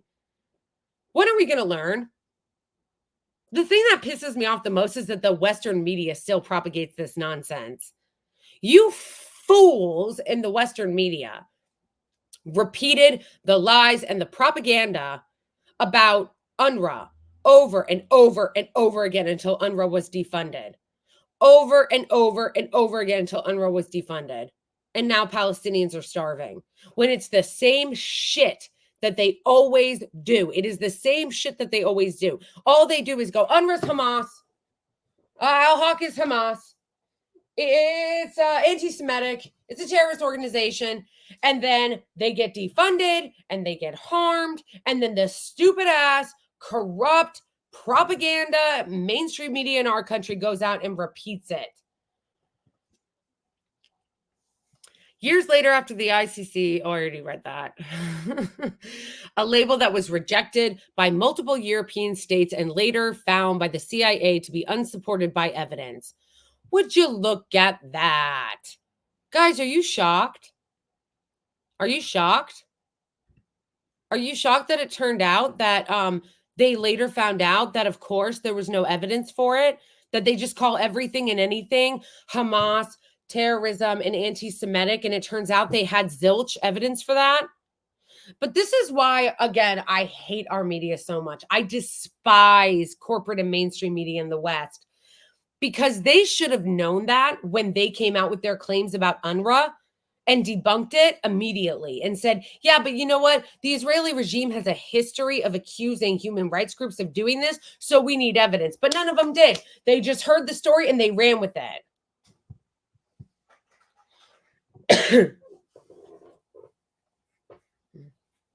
The organization said that the designations were a targeted assault against those most actively engaged with the ICC.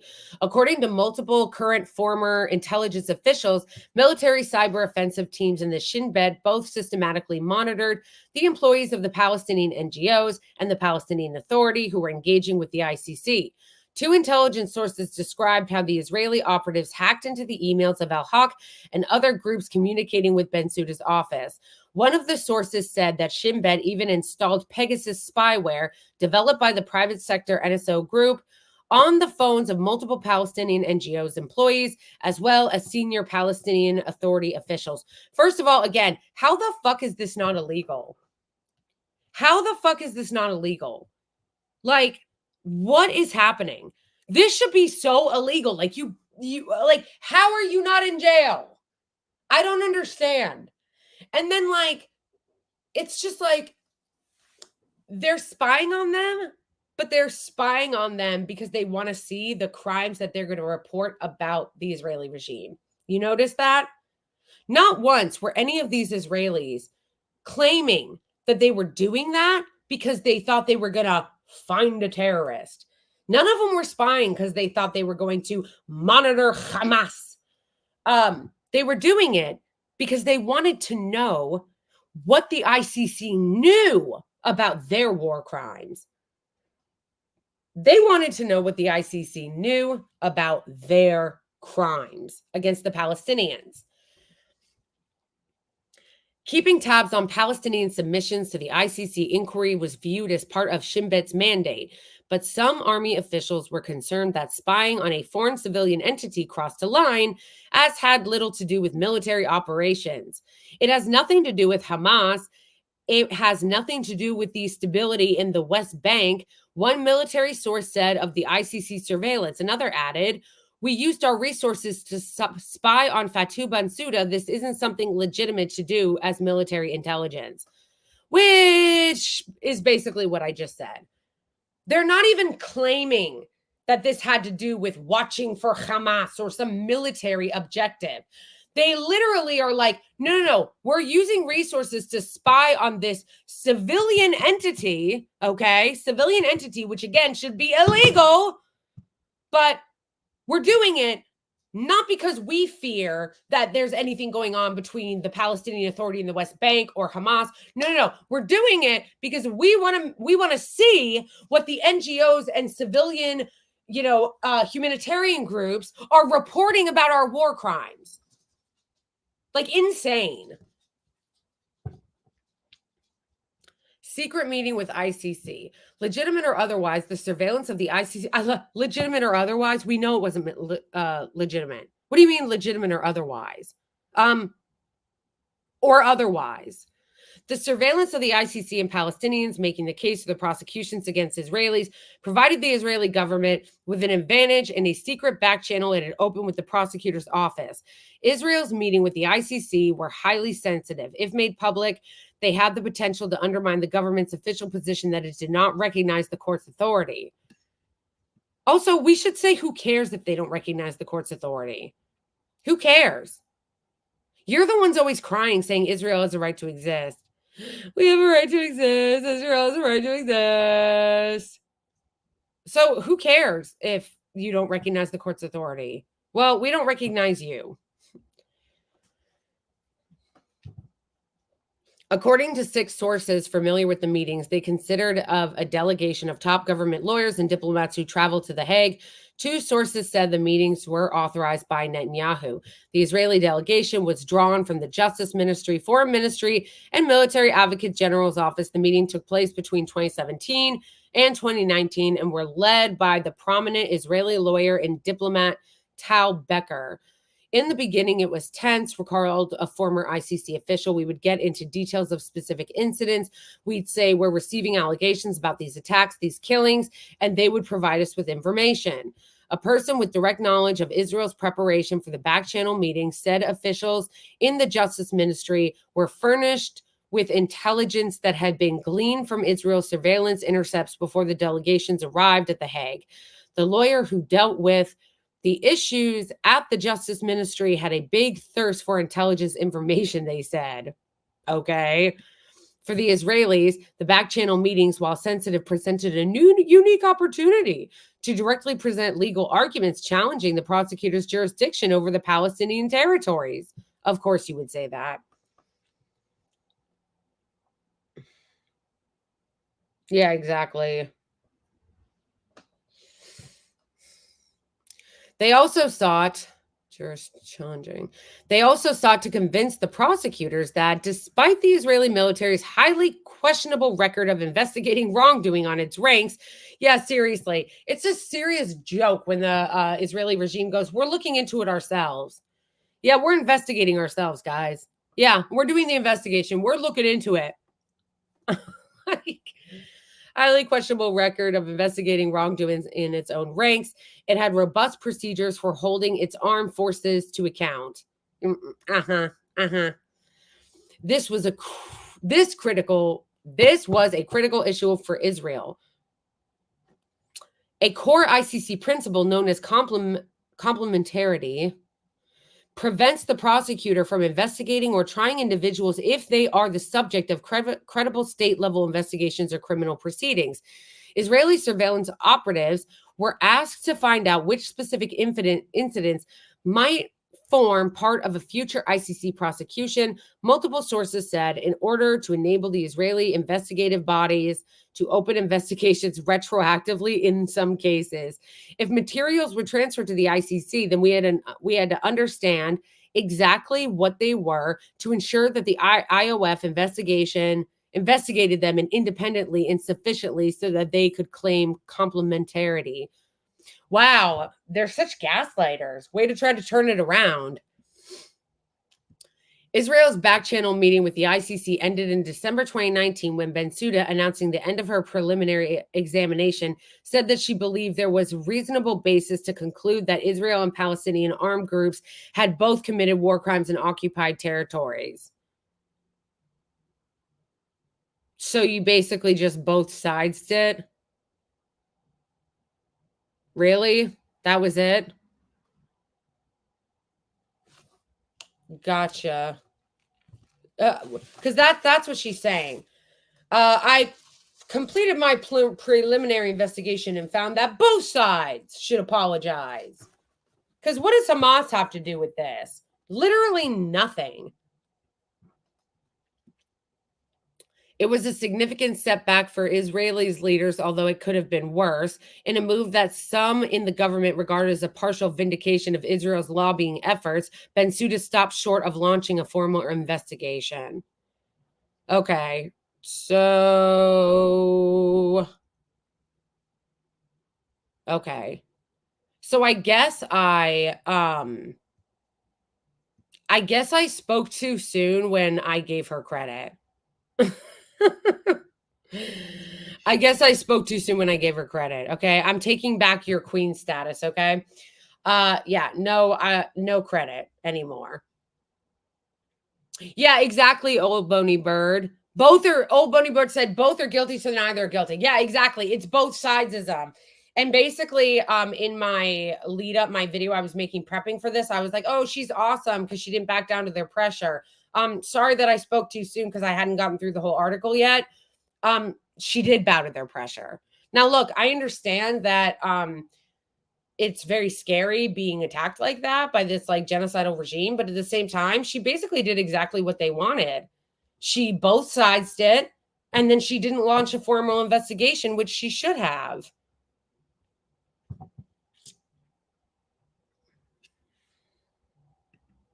Wow. Wow.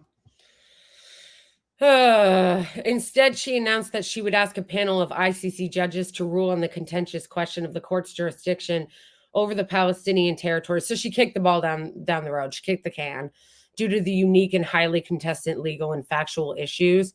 Okay, that's just a bunch of yada, yada, yada, yada, yada, yada, yada bullshit. Basically, what really happened was they obviously spied. They intimidated her. They threatened her. Then they created back channels in which they put even more pressure and intimidation on the officials and got her to basically call it a wash.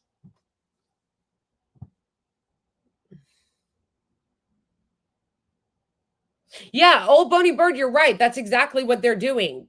When they say they're seeking arrest warrants for Netanyahu, but also Hamas leaders, this is the both sides and the whataboutism and the, I guess we'll just have to wash our hands of it because both sides.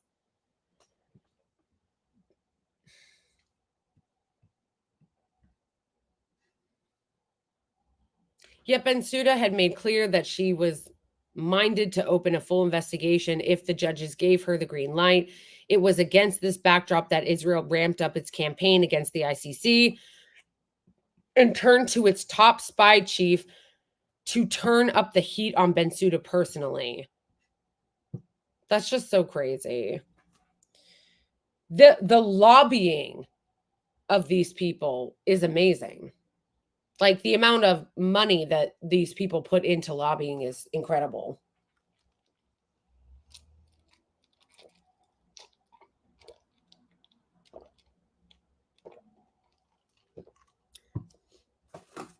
And when you think about it, that's exactly why we're seeing the insanity that we're seeing in Congress. Yeah, because they own our Congress. Full stop. Cohen's contacts with Bensouda, which were described to The Guardian by 4 people familiar with the prosecutor's contemporaneous accounts of the interaction, as well as sources briefed on the Mossad operation, had begun several years earlier. In one of the earliest encounters, Cohen surprised Bensouda when he made an unexpected appearance at the official meeting of the prosecutors was holding with the DRC president, Joseph Kabila, in a New York hotel suite. That's literally mafia shit. So this Mossad guy shows up at this hotel at this at a totally unrelated event and is like, "Hi, Bensouda. I'm just here hanging out in my trench coat and my 1930s hat, mafia hat. Just hanging out, nothing to see here. I'm just hanging out." After the incident in New York, Cohen persisted in contacting the prosecutor, turning up unannounced and subjecting her to unwanted calls. While initially amicable, the source said Cohen's behavior became increasingly threatening and intimidating. It's like Michael Cohen.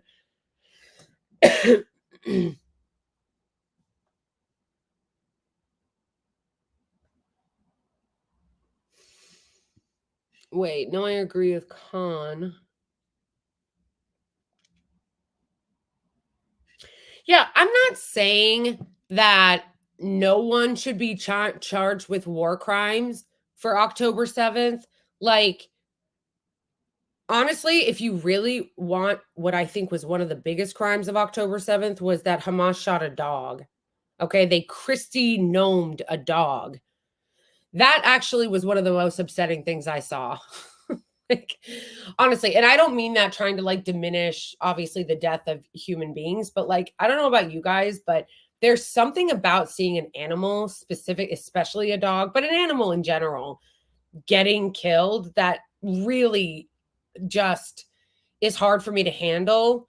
And I did see the video of when the Hamas militants were going into one of the kibbutzes and there is a dog barking and they first hit the dog and the dog continues to try to run toward them to defend their owner until they hit it again. And that was heartbreaking to watch. First of all, I love dogs. I love dogs so much. I'm no different than your average white person who's obsessed with dogs and kissing my dogs. But I also just hate seeing animals get hurt. I just hate seeing animals get hurt. So when I saw that, I was like, come on, bro. Come on. You didn't have to hurt the dog.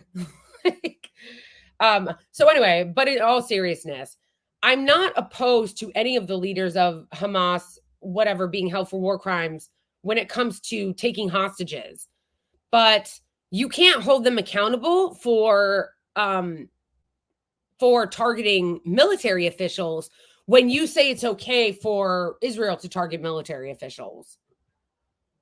Like, no, you can't say that. You can't say that. That's not how that works. You can't go after them for targeting military officials because that's mostly who Hamas targeted, was military officials.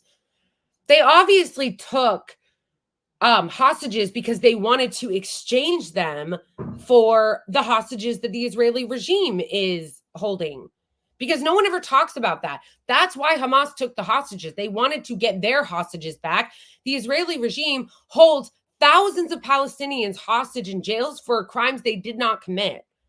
They say, oh, they're terrorists, they're terrorists. No, they're not. They're like kids and moms that they're holding, or political prisoners. Also, another thing that a lot of people don't want to acknowledge is that a lot of the civilians that were killed on October 7th were done so by the Israeli regime themselves. And we know that because Hamas didn't have Apache helicopters. Like, Hamas didn't have bombs capable of hurting the civilian damage that was done. Mohammed, yeah, I tend to agree with you. Yeah, or Hellfire missiles. They didn't have that. So, yeah, they implemented the Hannibal directive. So, why should Hamas be held accountable for war crimes and the Hannibal directive that the Israeli regime was carrying out? Like, it is under international law, it is considered a war crime to take hostages, right? So if you were going to hold them accountable for that, but you don't get to, because you guys don't follow international law and you don't want to be held accountable. So why should Hamas be held accountable if you're not going to get held accountable? Like, you just want the double standard. They want the double standard.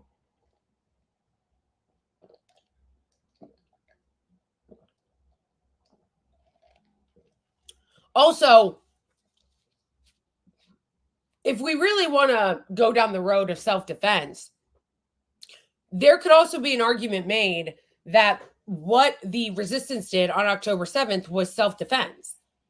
Because the Israeli regime loves to call everything and anything they do, all the war crimes they carry out and that they commit, they say, oh, well, it's self-defense.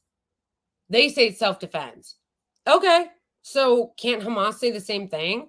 Why can't Hamas say October 7th was self-defense?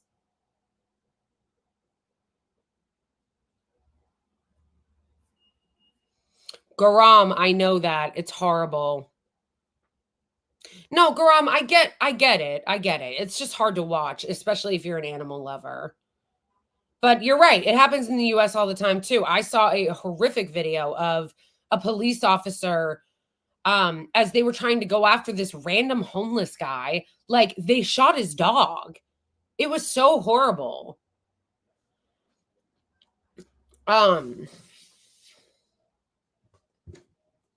Yeah, all I'm saying is that if they're going to do the war crime routine and they were going to try to hold them accountable for that, then they would need to go after Israel, which they're not actually doing. But also I would consider, for the most part, I mean, if you're going to hold a standard for war crimes, then you need to hold them for a standard across the board. But again, first of all, we have to all keep in mind that a lot of what they claim that Hamas did on October 7th was totally made up. Like, it's just atrocity propaganda and hoaxes made up by them. But you could argue, and I do argue, that the resistance also has every right to defend themselves. And if you're going to take hostages, well, then you can't get mad at them for taking hostages. And a lot of them were like targeted, the civilians, like at the concerts and stuff, by the Apache helicopters and the Hellfire missiles, and even some of the people at the kibbutzes, because in the Al Jazeera documentary talking about October 7th, they even talked about and examined how it was impossible for Hamas to have done the damage to the kibbutz houses that was done. It would have to have been done with military capabilities that Hamas did not have. So who did it?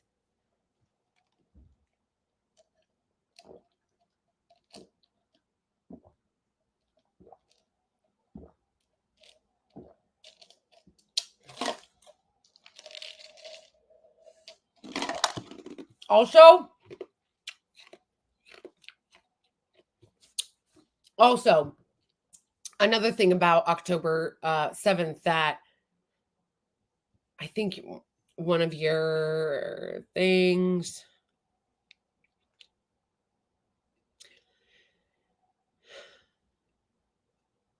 International law, occupied people have. Yeah, that's a really good point too by Scurvy. Under international law, it is the right of an occupied people to resist. So it is the right of an occupied people to resist. So I don't know what they want me to tell you. Also, another thing that is super sus about this, and it kind of gets into what we're talking about with this article, is this whole article and investigation by The Guardian is talking about how it's talking about their capabilities, their intelligence, and how they spy, and all the information that they glean from people. So how come no one else thinks it's sus that they knew about October 7th before it happened and didn't try to stop it? No one thinks that's sus?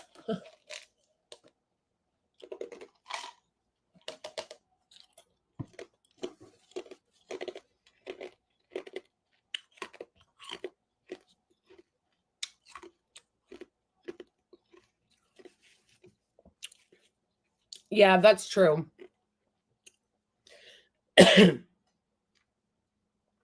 No, you're right. It is, Goram, you're right about that. It is a step forward to see the ICC actually apply for those arrest warrants. I think it is a good step in the right direction. I think while we started getting off track and talking about October 7th, and why we started getting off track was because we were talking about how they always both sides everything. It's always both sides everything. Oh, we're going to seek an arrest warrant for Netanyahu, but also Hamas. Oh, Israel was, committing war crimes, but so is Hamas, and this and that. But Israel's doing this, but also the Palestinians. It's complicated. Both sides. La la la la la. And here's the thing, honestly. As a human, on just a human level, right? We're not talking about politics right now. Just as a human on a human level. Do I think it's sad when people get killed? Of course. Of course.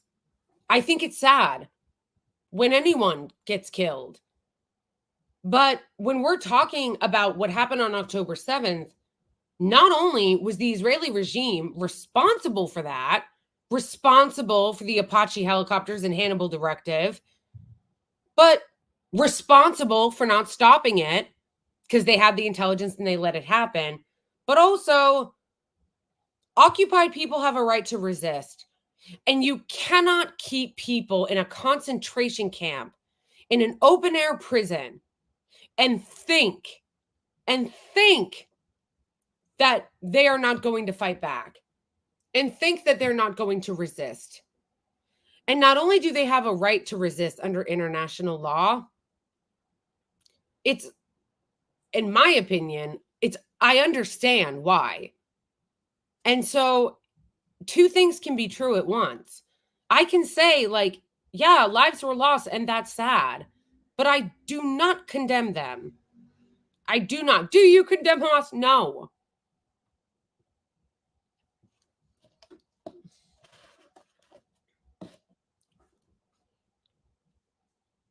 I want to know what happened for them to not do anything about it. Also, yeah, they don't even care about their own hostages, okay? They literally don't care about the hostages.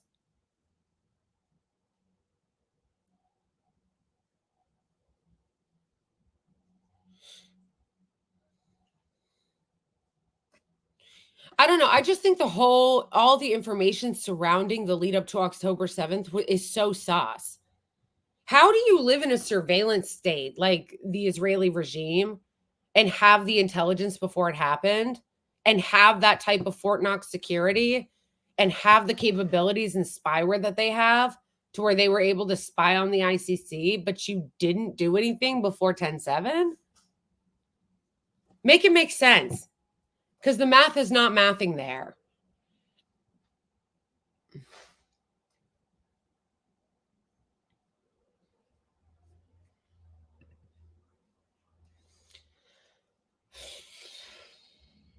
All right, let's finish this.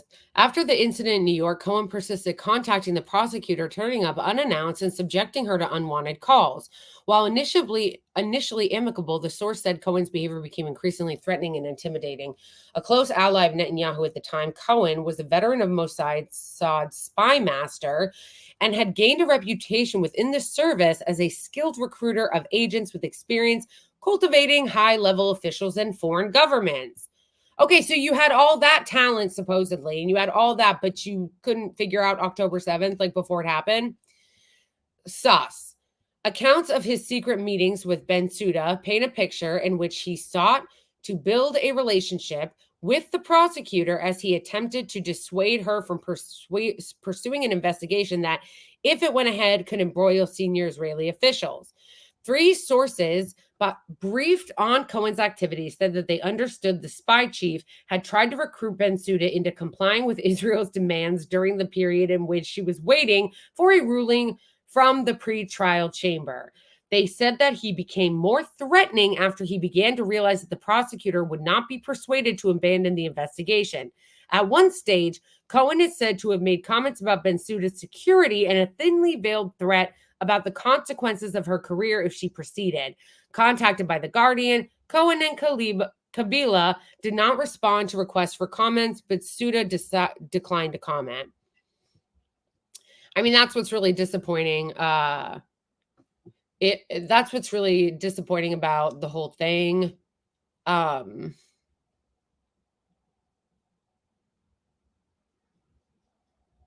Yeah, that's true, Amor. It's like, it's like I understand on the one hand, like Bensouda, like it would be so scary to be in her position. Like she's literally being threatened by these thugs. But then it's also really disappointing that she gave into it. I wish she would have commented on this article. When she was the prosecutor, Bensouda formally disclosed her encounters with Cohen to a small group within the ICC with the intention of putting it on record. Her belief that she had been personally threatened, sources familiar with the disclosure said. Yeah, because they did. Like they straight up threatened her like mafia thugs. This was the only way Israel sought to place pressure on the prosecutor. This was not. At around the same time, the ICC officials discovered details of what sources described as a diplomatic smear campaign relating in part to a close family member. That's amazing. They were trying everything. First, they tried to like swoon her. Then when that didn't work, they started threatening her life. Then they're like, let's do a smear campaign, which is why you should never believe anything that the Israeli regime says, because they are pros at smear campaigns. Never believe anything the Israeli regime says, because they are the smear campaign. Like they've mastered the smear campaign. They are pros at it. According to multiple sources, the Mossad had obtained a cache of material, including transcripts of an apparent sting operation against Bensouda's husband. The origins of the material and whether it was genuine remain unclear. However, elements of the information were circulated by Israel among Western diplomatic official, sources said. In a failed attempt to discredit the chief prosecutor, a person briefed on the campaign said that it gained little traction among diplomats and amounted to a desperate attempt to besmirch Bensouda's reputation. Wow. Wow. Wow. It's amazing. It really is amazing. In March 2020, 3 months after Bensouda referred the Palestinian case to the pretrial chamber, an Israeli government delegation reportedly held discussions in Washington with senior U.S. officials about a joint Israeli-American struggle against the ICC. A struggle. A struggle. Bro. One Israeli intelligence official said that they regarded Donald Trump's administration as more cooperative than that of his Democratic predecessor. The Israelis felt sufficiently comfortable to ask for information from U.S. intelligence about Bensouda, a request the source says would have been impossible during Barack Obama's tenure. Days before the meeting in Washington, Bensouda had received authorization from the ICC judges to pursue a separate investigation into the war crimes in Afghanistan committed by the Taliban and both Afghan and U.S. military personnel. Fearing U.S. armed forces would be prosecuted, the Trump administration was engaged in its own aggressive campaign against the ICC, culminating in the summer of 2020 with the imposition of the U.S. economic sanctions on Bensouda and one of her top officials. So basically, the criminal Israeli regime came together with the criminal U.S. regime and was like, hey, man, you don't want them to investigate our war criminals, do you? And then he was like, yeah, man, we don't want them to, do anything about our war criminals either. So, oh my gosh, ridiculous. And put economic sanctions on one of her top, Bensouda and her top officials. It's insane. That's insane. Like, bro, they're supposed to be, it's just amazing. The International Criminal Court is supposed to be holding war criminals accountable.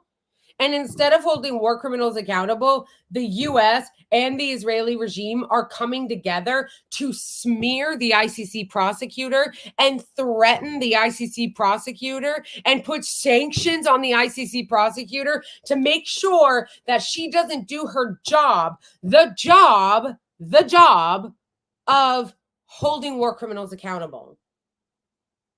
Like, her literal job is to investigate war crimes and war criminals and hold them accountable. And the two Western democracies, our two Western democracies are like, no. Let's put sanctions on her for doing her job. Okay? Let's put sanctions on her for doing her job. Let's not let her look into war crimes committed by both Americans and by the Israeli regime. And in fact, let's not only smear her to make sure she doesn't do the investigation of which it's her job, let's put sanctions on her. Insanity. It's another reason why it really chaps my ass when people are like, I think Trump would be better than Biden. Okay, Biden is garbage, and Trump would be like garbage, like hot garbage on fire. Like, let's not pretend that just because Biden is trash means that Trump won't be even worse, which he will. Among ICC officials, the U.S.-led financial and visa restrictions on court personnel were believed to relate as much to the Palestine investigation as to the Afghanistan case. Two former ICC officials said senior Israeli officials had expressly indicated to them that Israel and the U.S. were working together. At a press conference in June of last year, senior Trump administration figures signaled that their intention to impose sanction on ICC officials, announcing that they had received unspecified information about financial corruption and malfeasance at the highest levels of the office of the prosecutor. Sure, Jan.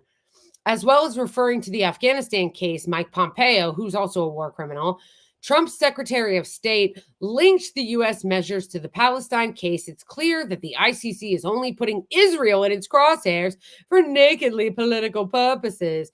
What were the political purposes? What? Also, I love how every time Israel does something criminal, they always try to make themselves victims. They're targeting us. They're just putting us in their crosshairs. Why is the ICC targeting Israel? Why are they putting us in their crosshairs? Yeah. It's all projection. By saying engages in corrupt acts for personal benefit. No, that's you, boo. That is you, boo. Literally but Hamas. Like saying like, oh, they're engaging in it for political purposes and personal benefit. That's literally all of the Israeli regime. And that was literally all of the Trump administration. The Trump administration was so incredibly corrupt, including Mike Pompeo. Mike Pompeo is a corrupt Zionist, okay? Mike Pompeo literally went to the Israeli regime and was like dancing with their criminals, okay? The U.S. has never publicly provided any information to substantiate its charge, and Joe Biden lifted the sanctions months after he entered the White House. Of course, they didn't provide evidence. Of course, they didn't provide any evidence. So they come out and say, nakedly political purposes by putting Israel in their crosshairs, because Israel always has to be a victim. They always have to be a victim. They're the biggest fucking cry bullies ever. And then says they're engaging in corrupt actions for her own personal benefit against Bensouda, providing zero evidence. And then it just kind of, so they provided zero evidence and then just kind of fell by the wayside once Biden got into office. But at the time, Bensouda faced increasing pressure from the apparently concerted effort behind the scenes by the powerful allies. As a Gambian national, she did not enjoy the political protection that the other ICC colleagues from Western countries had by virtue of their citizenship. As a former ICC source said, this left her vulnerable and isolated, which is so messed up because she should have protection. She should have protection by virtue of her job. Like, that's crazy. When the pretrial chamber finally confirmed the ICC had jurisdiction in Palestine in February of 2021, some of the ICC even believed Bensouda should leave. The final decision to open a full investigation to her successor.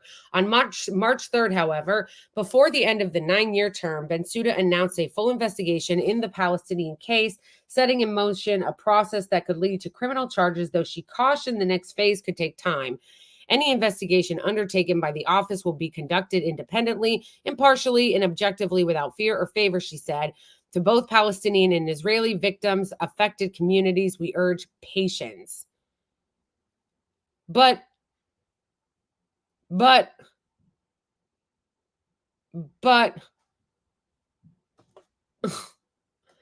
yeah, it's like, honestly, I kind of like, it sucks that she didn't pursue the investigations more, and did the both sides thing. But at the same time, like, I'm not going to lie, I kind of feel for her. Like, it's insane that she didn't have protection from the international community.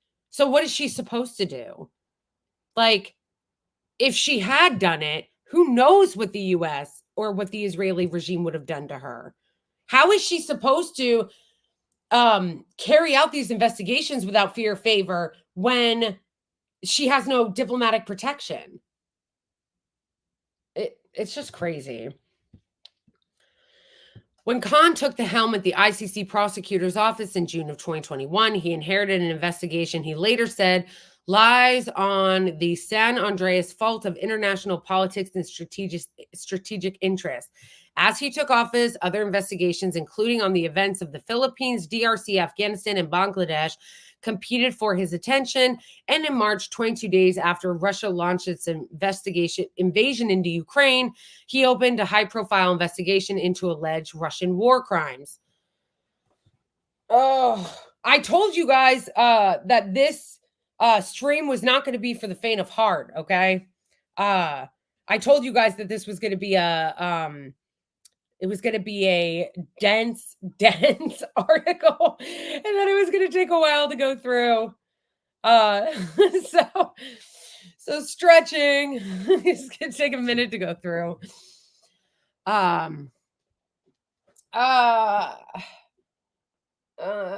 Again, and thank you again, everyone who has become members.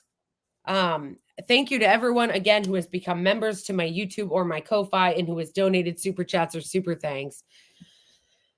In the Israeli government's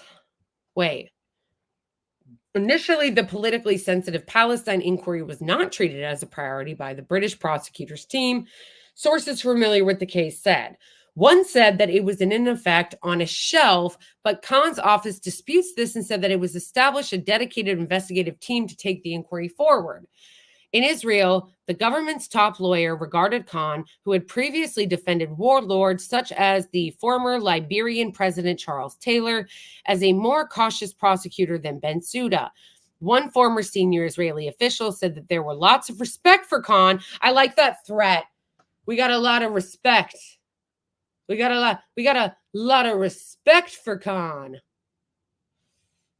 Genital yoga time. Yes, just a person. We got a lot of respect for Khan, unlike his predecessor. That's a threat. That's him being like, we got a lot of respect for you, so let's keep it that way, okay? Don't do anything out of line, you know what I'm saying? That's what that is. His appointment to the court was viewed as a reason for optimism, they said, but they added that the October 7th attack changed that reality.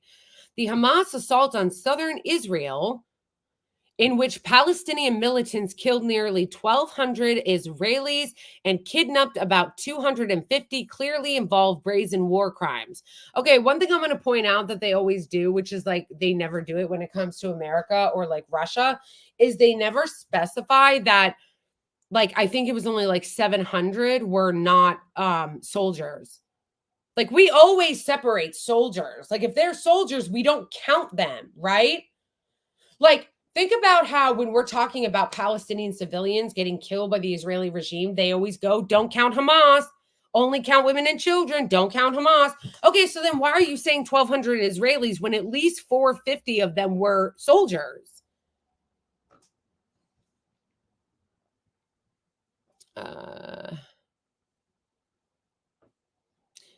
So too, in the view of many legal experts, has Israel's subsequent onslaught on Gaza, which is estimated has killed more than 35,000 people. It's way more than that.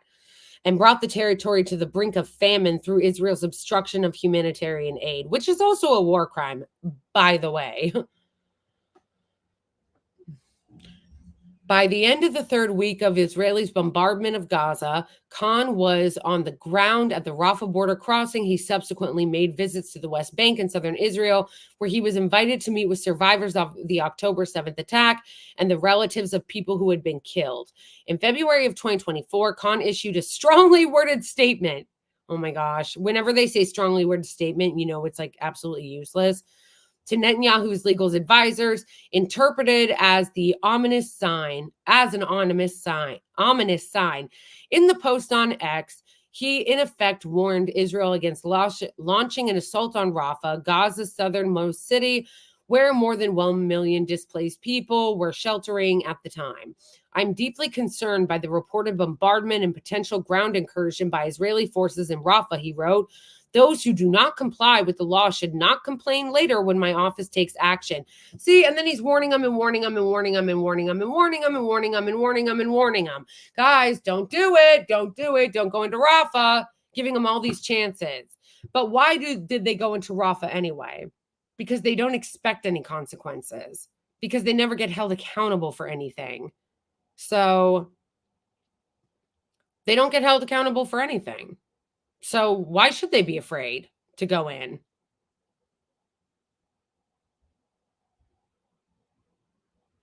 Yeah, there's a lot of unanswered questions. All worlds a stage. Yeah, Biden crossed his own red line. And they keep warning him, don't do it, don't do it, don't do it. And then they do it and nothing happens. And again, they keep doing it because they know that there aren't going to be any consequences for it. The comments stirred alarm within the Israeli regime's government as they appeared to deviate from his previous statements about the war, which officials had viewed as a reassuringly cautious. That tweet surprised us a lot, a senior official said. Concerns in Israel over Khan's intentions escalated last month when the government briefed the media that it believed the prosecutor was contemplating arrest warrants against Netanyahu and other senior officials such as Yoav Gallant. Israel intelligence had, how come Ben Gvir isn't on that list? You know what I mean? Like, Ben-Gvir should be on that list. He's like an actual terrorist, like literally terrorist. The subject of the ICC, Israeli intelligence had intercepted emails, attachments, and text messages from Khan and other officials in his office. The subject of the ICC climbed the ladder of the priorities for the Israeli intelligence. So they're still doing it. They're still intercepting the ICC prosecutors' stuff, calls, emails. How? How is this allowed? How is this happening? One intelligence source said. It was via intercepted communications that Israel established that Khan was at one stage considering entering Gaza through Egypt and wanted urgent assistance doing so without Israel's permission. Another Israeli intelligence assessment circulated widely in the intelligence community drew on surveillance of a call between two Palestinian politicians. One of them said Khan had indicated a request for an arrest warrant of Israeli leaders could be imminent, had indicated that arrest warrants could be imminent, but warned he was under tremendous pressure from the United States. Wow, that's so dark. That's so dark. So they're spying on his shit and like no consequences for spying on his shit, right? And then like he's like, I really want to put these arrest warrants out, but I'm under pressure by the US, who is their protection racket. It was against this backdrop that Netanyahu made a series of public statements warning a request for an arrest warrant could be imminent. He called on the leaders of the free world to stand firmly against the ICC and use all the means at their disposal to stop this dangerous move. I just love that he's like leaders of the free world, like the gaslighting of saying that this is somehow democratic. You're not free. This is not a free world.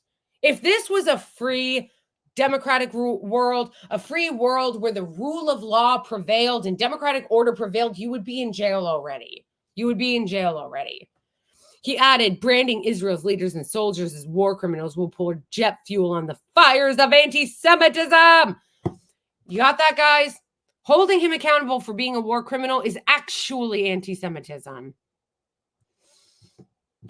In Washington, a group of senior U.S. Republican senators had already sent a threatening letter to Khan with a clear warning, target Israel and we will target you, which again, absolutely psychotic, deranged, mafia behavior. The ICC, meanwhile, had strengthened its security with, and by the way, they do that because, again, they're bought and paid for by the Israeli regime. So the Israeli regime pays all the money to our corrupt Congress members and then we protect them. It's like we're like their security guards. You know, they're on the payroll. The ICC, meanwhile, has strengthened its security with regular sweeps of the prosecutor's office, security checks on devices, phones, free areas, weekly threat assessments, and the introduction of specialist equipment, which is insane. They shouldn't have to do that. That's so crazy. Like, that is so crazy.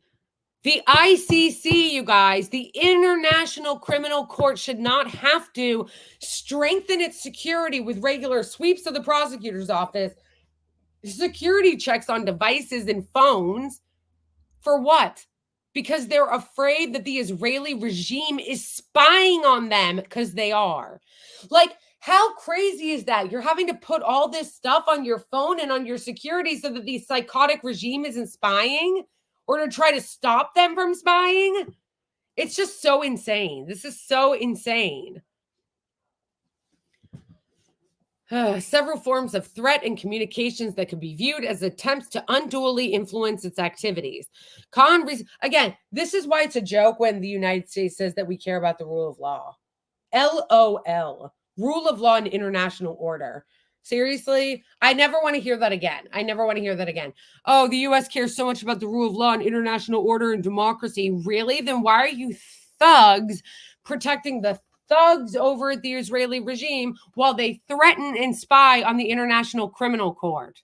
Like, please. Khan recently disclosed in an interview with CNN that some elected leaders had been very blunt with him as he prepared to issue these arrest warrants. This court is built for Africa and for thugs like Putin, is what the senior leader told me. So then don't call it. So then we can't call it the International Criminal Court then. I like how they just said the quiet part out loud. I like how they just said the quiet part out loud. Listen, man, the International Criminal Court was just a facade, okay? It was just window dressing. No, in fact, not window dressing. We created this so you could go after Putin and Africa. Like, that's who it's for. It's not for anybody else. It's not for us. Like, I just like that this facade has been lifted, and we shouldn't call it the International Criminal Court anymore. We should call it, like, the court for Africa and Putin. That's what it should be called. The semi-national or court of African and Vladimir Putin and Russian justice or something. Because, again, this guy's literally saying the quiet part out loud. He's like, no. I know we call it the International Criminal Court, that this is supposed to hold people accountable for international war crimes, that we believe in the rule of law and the world-based order, but rules-based order for the world, but we really don't, okay? We really don't. Not for the Western countries. No. Oh my gosh. Despite the pressure, Khan, like his predecessor in the prosecutor's office, if this were a movie, I feel like people wouldn't believe it. Like, literally, I feel like people wouldn't believe it. Despite the pressure, Khan, like his predecessor in the prosecutor's office, chose to press ahead. Last week, Khan announced that he was seeking arrest warrants for the Netanyahu and Gallant alongside 3 Hamas leaders for war crimes and crimes against humanity. He said that Israel's prime minister and defense minister stood accused of responsibility for extermination, starvation, and the denial of humanitarian relief supplies and deliberate targeting of civilians. Standing at a lectern with 2 of his top prosecutors, one American, the other British, at his side, Khan said that he had repeatedly told Israel to take urgent action to comply with humanitarian law. I specifically underlined that starvation is a method of war and the denial of humanitarian relief constitutes the Rome Statute offense. I could not have been clearer, he said. As I also repeatedly underlined in my public statements, those who do not comply with the law should not complain later when my office takes action. That day has come. And they didn't think he would, because just a person, what's the word count on this article? Oh, I don't know. How do you find out? Like, what's a quick way to find out? Yeah, because why? And again, they didn't take him seriously when he said he was going to do something about it, because they never get held accountable. They never get held accountable. So why should they take him seriously? You know who no one's ever going to take seriously again? The State Department. Because you sit there and watch fucking John Kirby be like, oh, Ukraine. Gaza? What genocide? It's like so ridiculous. Oh, that's the end of the article. Wow. That was a lot. That was a lot. Yeah. That was a lot. That was insane. But they don't think this is why the rest of the world hates us. Yeah. Yeah.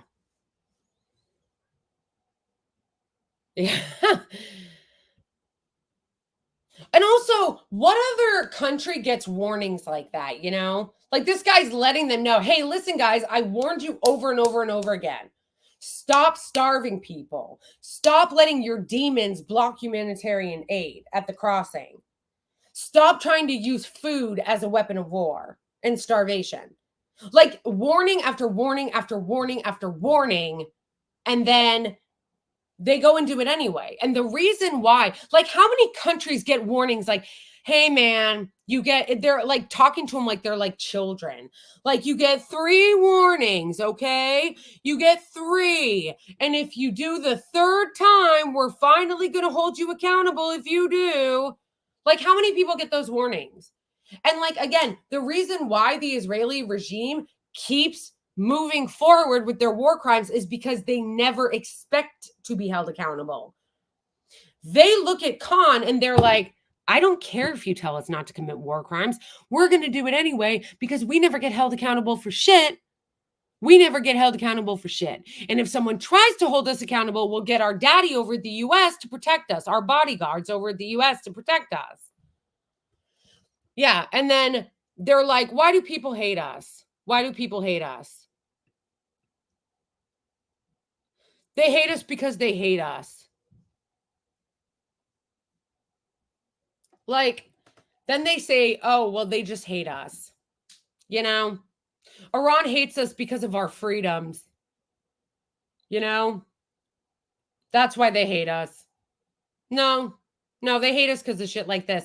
And that's why I always say to all Americans, understand how dangerous this kind of impunity is for you. Because you're a fool if you don't think that eventually there might be another attack on American soil. And all the people that are in positions of power will not be the ones to suffer those consequences. It will likely be civilians. Mike Pompeo, Biden, John Kirby, none of them are going to pay for that. It would likely be civilians.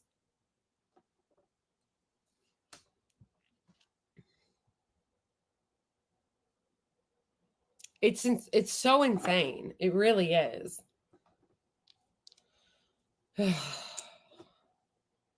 I actually do kind of wonder how long that article was, like the word count, but I don't know how to check the word count on an article. I never want to hear, oh, international law, rules-based order, they hate us because of our freedoms ever again.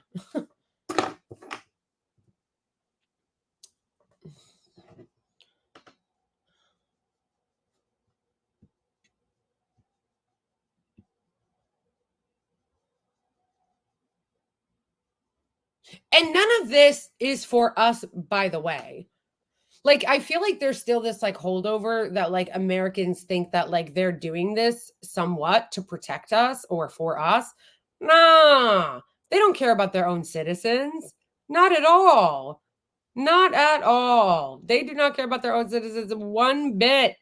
They care about their money, filling their pockets, corporations, care about selling shit. They don't care about American citizens. Thank you, Amor.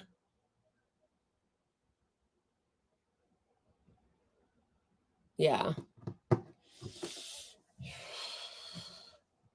You know, last time I went live was on Monday, and some of you guys told me that Monday was not a good day because Bad Hezbollah goes live on Monday.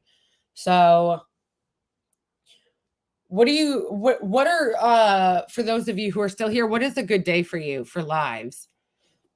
Because I was trying to do Monday and Thursday, but some people said Monday wasn't good. Unless I do it later or earlier.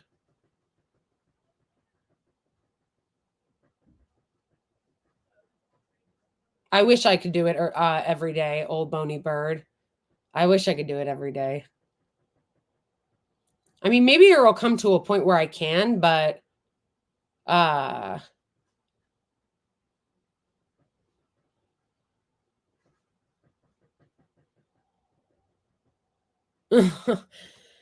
mean, maybe eventually I can do it full time. But I would like to be able to eventually stream every day, like Monday through Friday. I just haven't been able to do that yet, but one day. I don't make enough money right now off YouTube in order to do that. Thank you, Just a Person.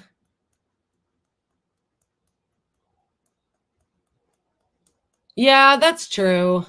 I could always do it Monday, like a little bit later too. I don't know. We'll see. But thank you guys for doing this with me. I thought it was a really, really important article for us to go through because I feel like there are still people, there are a lot of people that don't know. And even if we know, I think it's good to read and to remind ourselves of this because you can't fight propaganda if you don't have the facts. Yeah. I mean,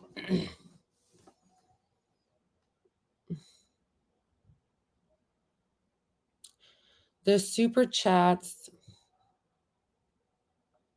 Oh no, Mohammed. Yeah, it's not just that. It's that eventually I'll still be able to, but like YouTube, even when I post videos, it's still like the platform itself doesn't pay very much. That's what I want to get to. I want to get to the point where I can make money on the platform, but I don't think you make money off the lives. Like if you're live, you only can make money if somebody sends you a super chat or something. I'll get there. I'll get there. I'm still new, you know, I'm still new at this. You guys are my like base. Like anyone here who's been like following me the last couple months that are like in my community, you guys are like my base supporters because I'm still kind of new.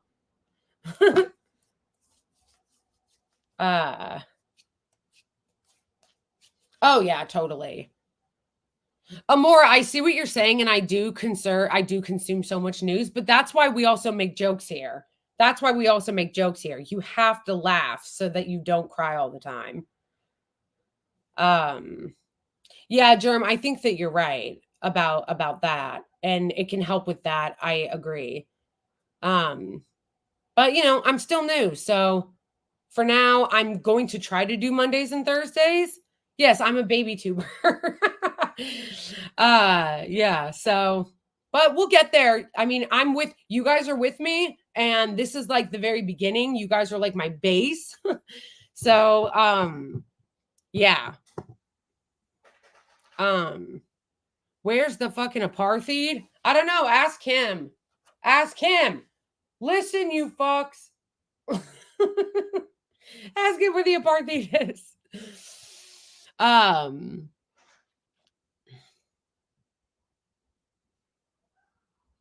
Gonna conflict with anyone. So best to stream when it's good for you. No, that actually is true. That is true. It's gonna be a conflict for someone at any time. So, but I will be streaming next Monday. Thank you guys for joining me. Yeah, I know my parodies usually do well if they don't get taken down. Okay, but my parodies get taken down a lot. They get targeted, especially by Instagram and by TikTok, or they'll get demonetized here. Like that happened when I made my last parody about the parody that I made making fun of the "look at my face" woman. They demonetized that. So oh, that's a good idea, old bony bird. I should put them on Discord. It's a good idea. But also, I mean, you could also share them from my that's not a bad idea, the ones that they take down. Yeah. So yeah, if you haven't, and also anybody if they can, if they want to, I have all my links in my link tree and in my bio. Like I have a Venmo if anybody wants to donate to me there. People can send super chats, and you can either become a member here on YouTube or on Ko-Fi, which Ko-Fi might be a little safer, or you can buy merch. Okay. But you're right. And join the Discord. If you're not already in my Discord, it's in the like description of my channel. And I think I'll start uploading those videos. But yeah, I'm going to get going. I just want to say thank you guys again. Thank you everyone who has donated to me, who donated super chats. Thank you also for your comments, because I love you guys. You guys are funny and you make me laugh. And you help me get through this insanity. Because as I just said to Amor a few minutes ago, I would cry if I wasn't on so many medications, but also I would cry if I did not laugh. So thank you guys for helping me laugh through this insanity. And I love you guys. And I will see you for now. I'm going to say Monday is Monday at 3 good? How's Monday at 3?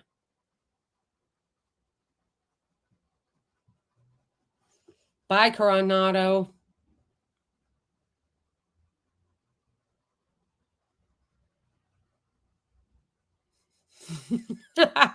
Don't forget to practice your genital yoga, guys.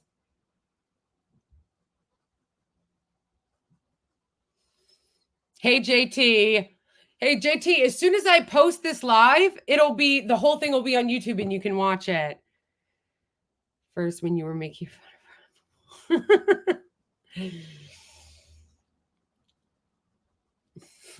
All right, guys. I think Monday at 3. I think. I'll find out what time Bat Hezbollah is on, and then I'll try to do it around it. All right, everybody. I love you guys. As always, free Palestine, and I will see you on Monday.